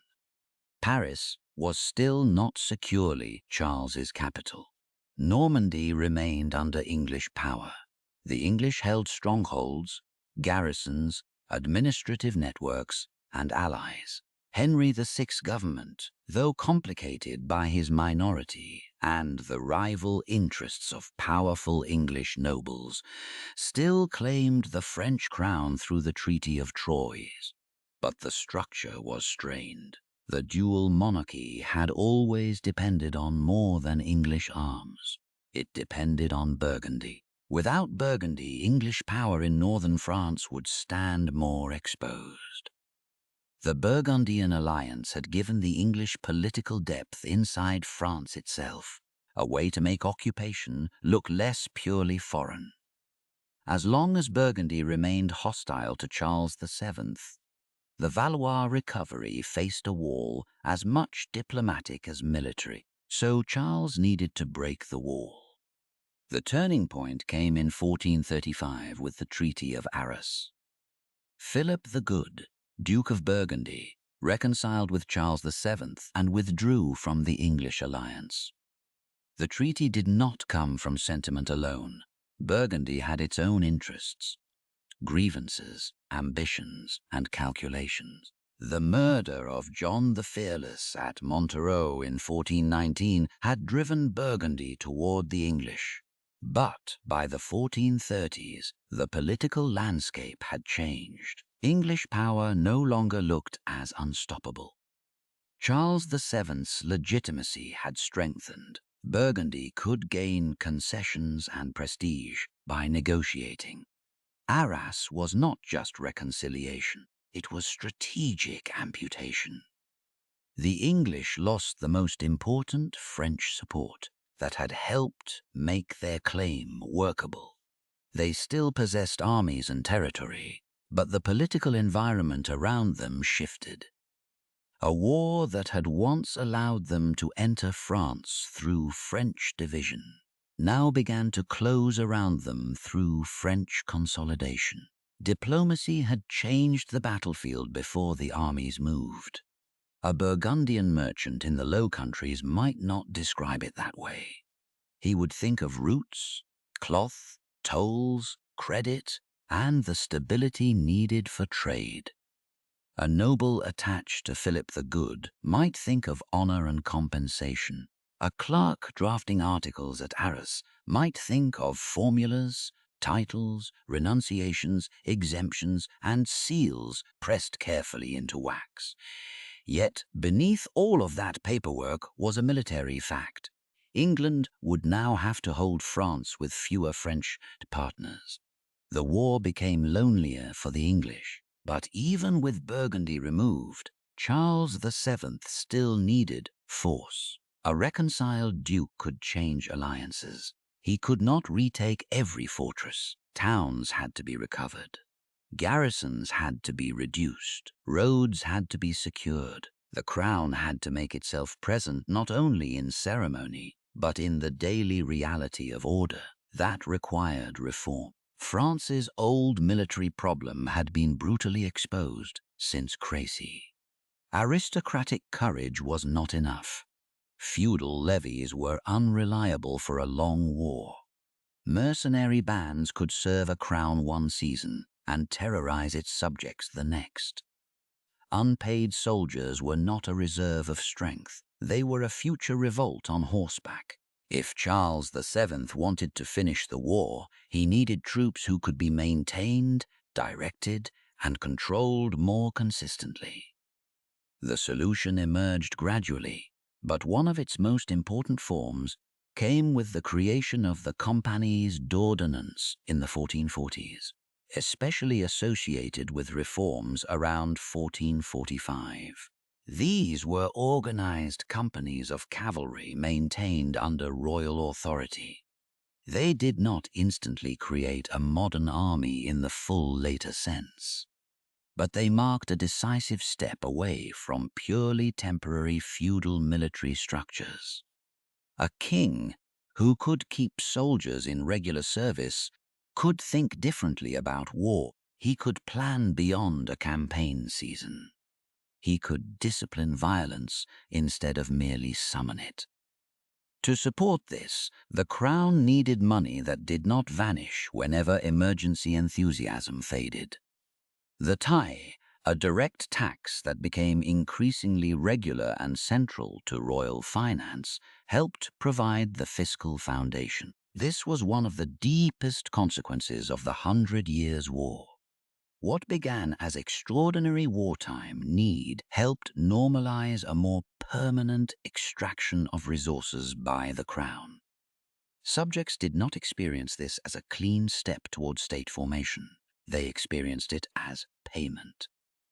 Imagine a village after years of war, plague, and uncertainty. The fields are working again, but not fully healed. A cart creaks near a muddy lane. In a small room, a royal tax officer sits with a register, his fingers stained with ink.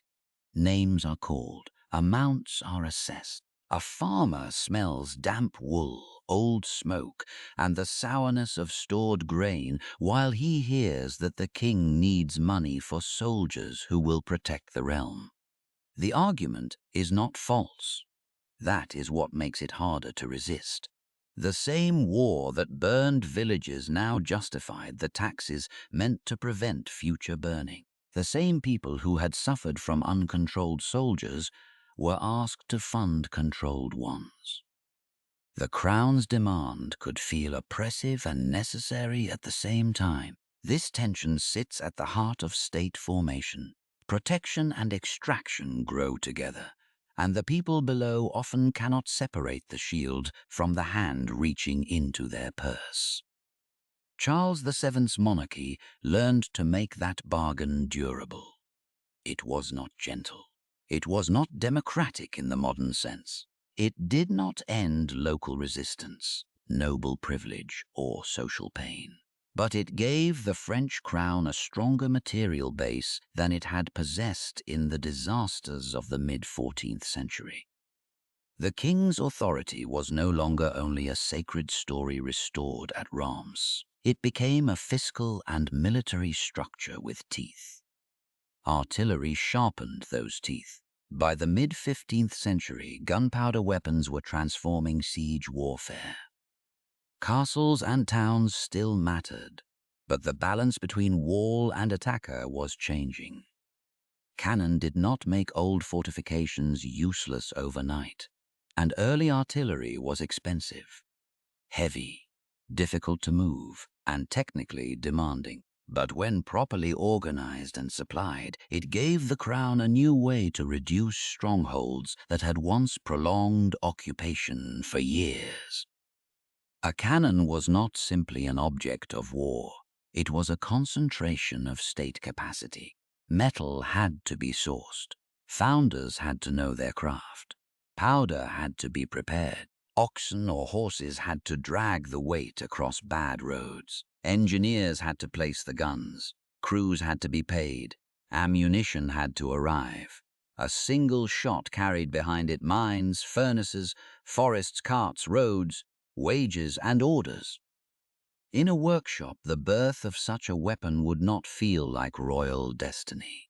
It would feel hot, dangerous, and practical, bellows breathing. Men sweating near molten metal, hammers striking, charcoal, smoke settling into clothes. A master founder watching the cooling form for flaws that could kill the crew as easily as the enemy. Somewhere far away, a king might speak of recovering France.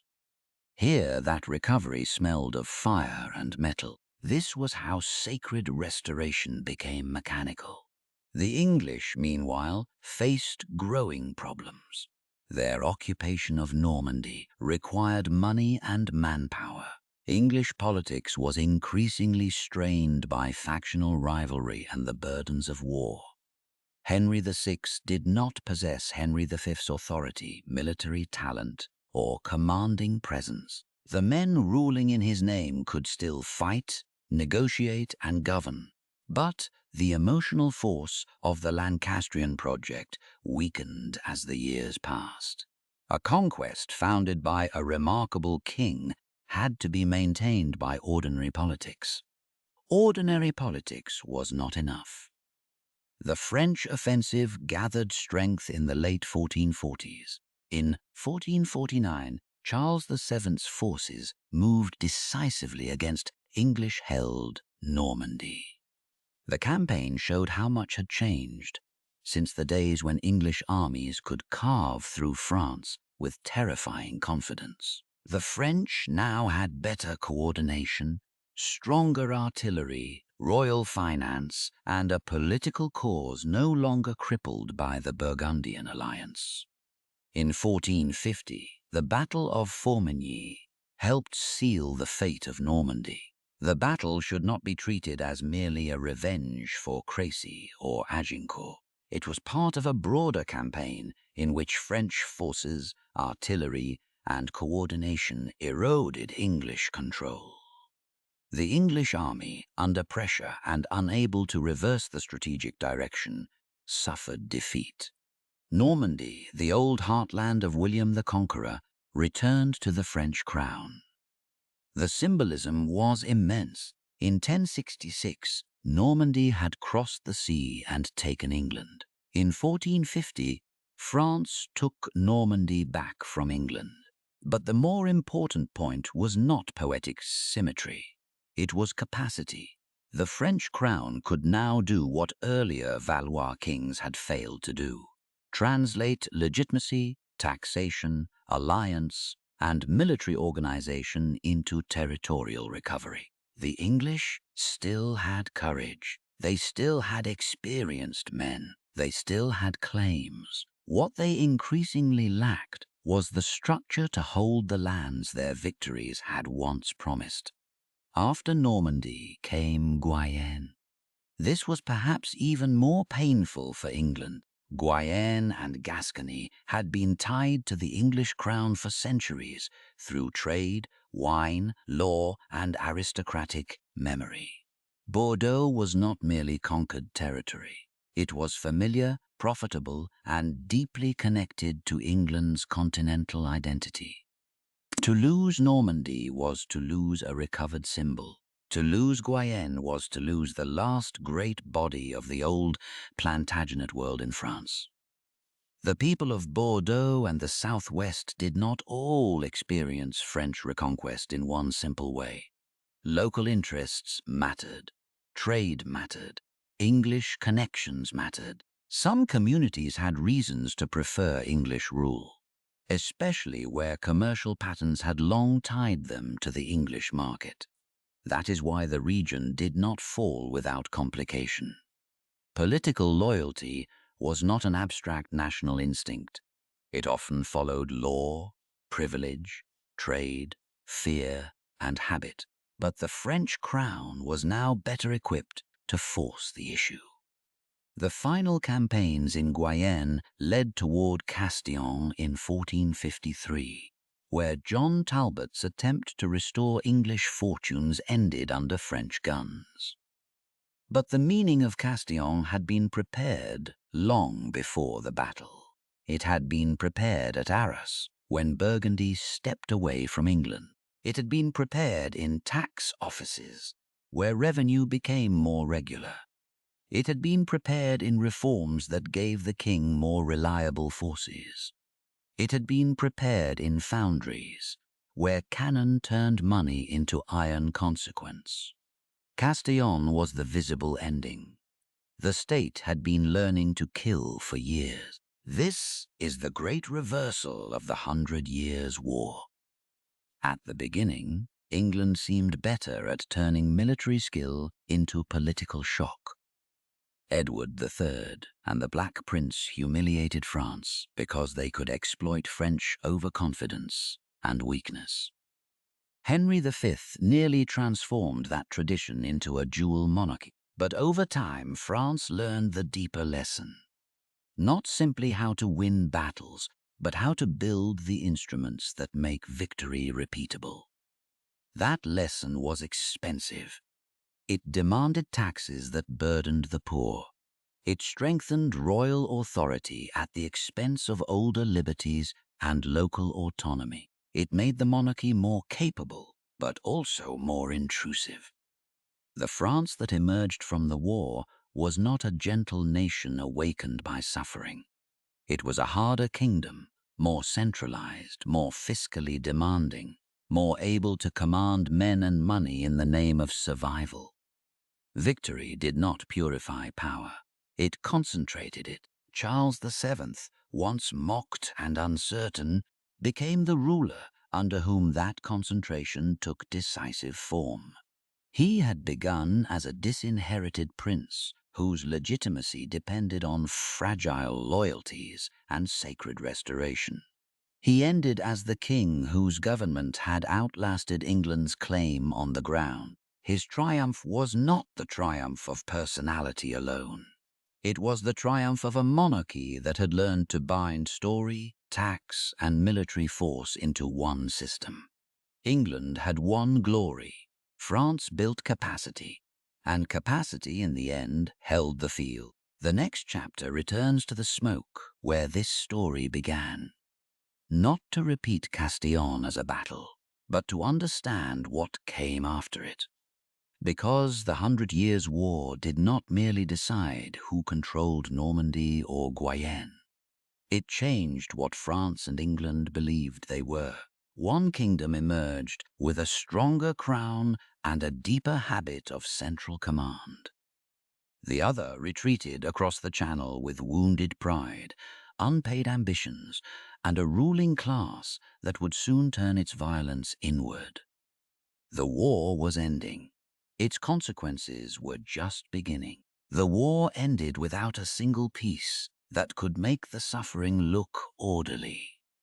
There was no grand moment when England and France stood before Europe and declared that the old argument was finished. No clean ceremony closed the wound. No treaty suddenly transformed a century of raids, sieges, taxes, prisoners, burned villages, broken dynasties, and contested crowns into a neat historical chapter. Instead, there was Castillon, smoke over the fields, John Talbot dead, Bordeaux returning to Charles VII, Guyenne slipping away from the English crown after generations of wine, trade, law, and memory had tied it across the Channel. The war did not end like a book being closed. It ended like a door being shut, while men on both sides still had their hands on the frame. By 1453, the English continental dream was effectively broken. Not every English possession in France vanished. Calais remained. That mattered. For more than a century after Castillon, Calais would continue to serve as a small, fortified reminder that England had once been a continental power. It was a port, a military outpost, a commercial asset, and a relic of ambition. But a relic is not the same as a kingdom. England had lost Normandy. It had lost Guyenne. It had lost the possibility that the old Plantagenet claim could be made real by force. For the kings of England, this defeat was not merely territorial. It was psychological. France had been more than foreign land. It had been a stage on which English kings had performed greatness. Edward III had used it to clothe ambition in law. The Black Prince had made it a field of glory and ransom. Henry V had almost transformed it into a dual monarchy. In English memory, the victories remained bright. Crécy, Poitiers, Agincourt. But memory could not hold Bordeaux. That was the cruel arithmetic of the war. England remembered the battles. France recovered the land. The English won many of the stories that would echo in chronicles and patriotic imagination. But the French crown won the structure that mattered most, the ability to make authority endure on the ground. And that difference changed both kingdoms. For France, victory did not mean peace in any gentle sense. The countryside had been scarred. Towns had been besieged. The nobility had been humiliated, divided, and partially reabsorbed under stronger royal command. The people had paid through taxation, requisition, hunger, fear, and repeated waves of violence. The monarchy that emerged was not simply beloved because it had survived. It was stronger because survival had taught it to extract. The French crown learned to command more regularly. It learned to tax more deeply. It learned to maintain troops more consistently. The taille and other fiscal instruments did not appear as abstract innovations. They grew out of need. War made temporary demands feel permanent. Emergency became habit. Habit became institution. Under Charles VII, and later under his successors, the French monarchy would possess a stronger base for royal authority than earlier Capetian and Valois kings had enjoyed. A stronger state had been forged. But forging is not a peaceful metaphor when one remembers the heat. Imagine a village in northern France after the main fighting has passed. The houses are repaired, but not all of them. The church bell still rings, but some families no longer fill the pews. A tax officer arrives with a register that is now more regular than the violence it claims to prevent. Men who survived raids must pay for the soldiers who will stop future raids. Women who hid grain from one army must now measure it under the eye of the king's officials. Peace does not arrive as silence. It arrives as administration. This was one of the central legacies of the 100 Years' War.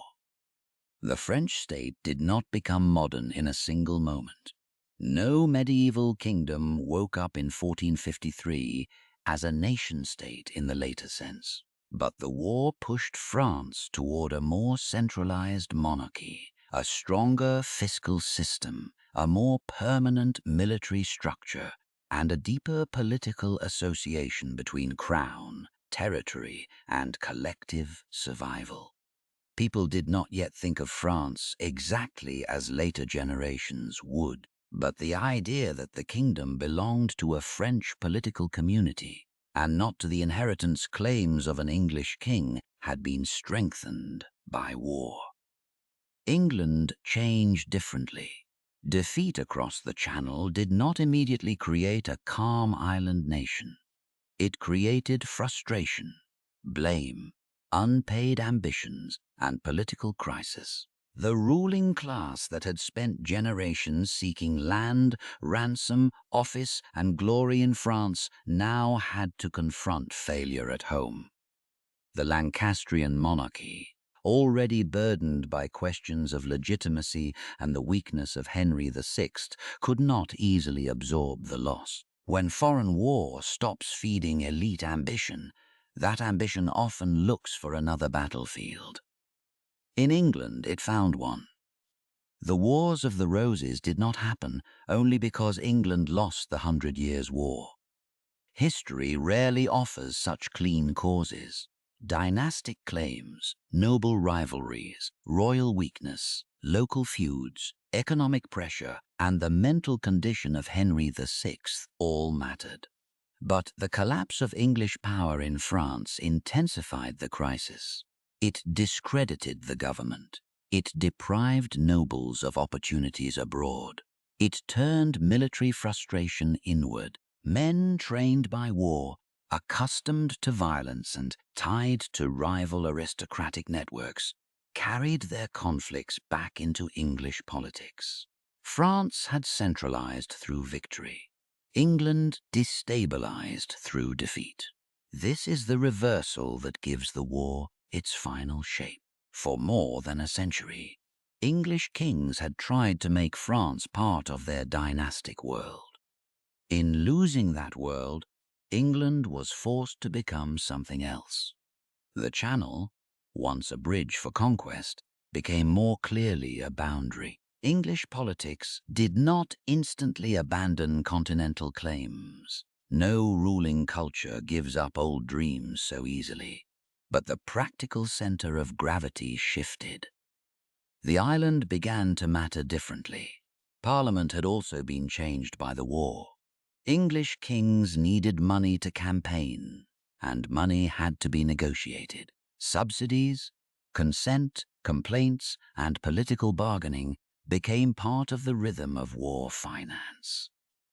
The English crown could not simply command endless resources without engaging the political community that funded its ambitions. In this sense, the war strengthened not only royal war-making, but also the institutions through which royal need had to pass. A tax request is never only a tax request. It is a conversation about authority. In a chamber where English representatives debate supply, the war appears far from the mud of Agincourt or the smoke of Castillon. There are documents, petitions, wool interests, local grievances, fears of invasion, and the memory of victories used to justify new burdens. A king asks for money in the name of France. Men who must answer to counties, towns, and shires ask what that money has purchased. Glory becomes an account to be audited. That habit would matter long after the last English hopes in Guyenne had faded. Meanwhile, France's victory also carried future dangers. A crown that learns to tax and command in the name of survival does not easily unlearn those powers when the emergency passes.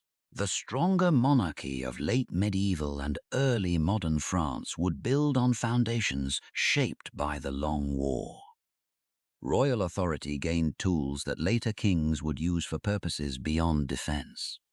The state that had rescued France could also burden it. Victory, like defeat, leaves debts. There was also the question of memory. Wars do not end when soldiers go home. They continue in chronicles, songs, rituals, court histories, legal claims, and the stories families tell about what was lost. The English remembered Agincourt as proof of courage against odds. The French remembered Jeanne d'Arc as proof that the kingdom's sacred story had survived occupation and betrayal. Each side shaped the war into a mirror that reflected what it needed to believe about itself. But the deeper memory was structural. France learned to see English rule on French soil as an alien possibility to be rejected. England learned, slowly and unevenly, that ruling France was different from invading it. The war helped separate two political identities that had once been entangled through Norman conquest, Angevin inheritance, feudal homage, and dynastic marriage. In 1066, the Channel had joined two worlds. By 1453, after generations of blood and taxation, it increasingly divided them. That does not mean modern nationalism was born fully formed on the battlefield. It means the raw materials changed. Language, law, loyalty, territory, taxation, and memory began to align in new ways. The King of France was no longer merely one great lord, among many whose realm could plausibly become the inheritance of an English monarch. The King of England was no longer a ruler whose future naturally depended on great continental lordships. Both crowns still carried older ideas, but the war had made those older ideas harder to sustain. The map had become less ambiguous, and ambiguity had been the original poison. At the beginning, one man could be king in England and vassal in France. Land could be loyalty in one document and rivalry in another. A marriage could redraw half a continent. A legal claim could summon armies from across the sea. The medieval order had allowed identities to overlap in ways that were flexible, useful, and dangerous. The 100 Years' War burned much of that flexibility away. What remained was harsher, clearer, and more centralized. For France, the answer to the war was a stronger crown over a wounded land. For England, the answer was withdrawal, crisis, and eventually a different political imagination. Neither kingdom emerged innocent, neither emerged unchanged. Both had learned that legitimacy was not free. It required money, symbols, force, consent, fear, and the ability to survive long enough for people to believe the story again. Perhaps this is why Castillon matters more than its fame suggests. Agincourt is easier to remember. Crécy is easier to dramatize. Poitiers offers the shocking image of a captured king. Orléans gives us Jeanne and the bells. But Castillon gives us the ending beneath the legend. Guns, earthworks, paid men, royal finance, and an English commander dying inside a war whose rules had shifted beyond the world that made his reputation. The field near Castillon was not only the end of a campaign. It was the closing of a medieval possibility. After it, an English king could still claim France in title. Claims can live long after power leaves them. But titles without territory become echoes. Ceremonies without enforcement become theater. A map does not obey memory forever. The real legacy of the 100 Years' War is not that France defeated England, or that England once nearly ruled France. Those things matter, but they are only the surface. The deeper legacy is that the war forced both kingdoms to discover what they could become under pressure. France became more French because it had to reject an English future. England became more English because it lost the French one. And beneath those transformations were not only kings and saints, but clerks, archers, sailors, tax collectors, widows, merchants, prisoners, peasants, and towns that learned the cost of being claimed by history. So the final image should not be a crown alone. A crown is too simple. Picture, instead, an old map on a wooden table. The parchment is worn at the folds. Calais is still marked in English hands. Normandy has returned to France. Guyenne is no longer a Plantagenet inheritance. Beside the map lies a tax ledger, its pages stained by fingers that never held a sword but still paid for war. Near it, a broken seal from a treaty that once promised 2 crowns. That is what the 100 Years' War left behind. Not just ruins, not just legends. A new political world, written in borders, accounts, memories, and graves. And if this war teaches anything, it is that nations are not born only from songs or flags. They are also born from exhaustion, from the long, brutal moment when people discover that an old order can no longer explain what they have survived. If you want the next chapter in this series, tell us which war, dynasty, or empire should face the same question next. What did power build, and what did it destroy to survive?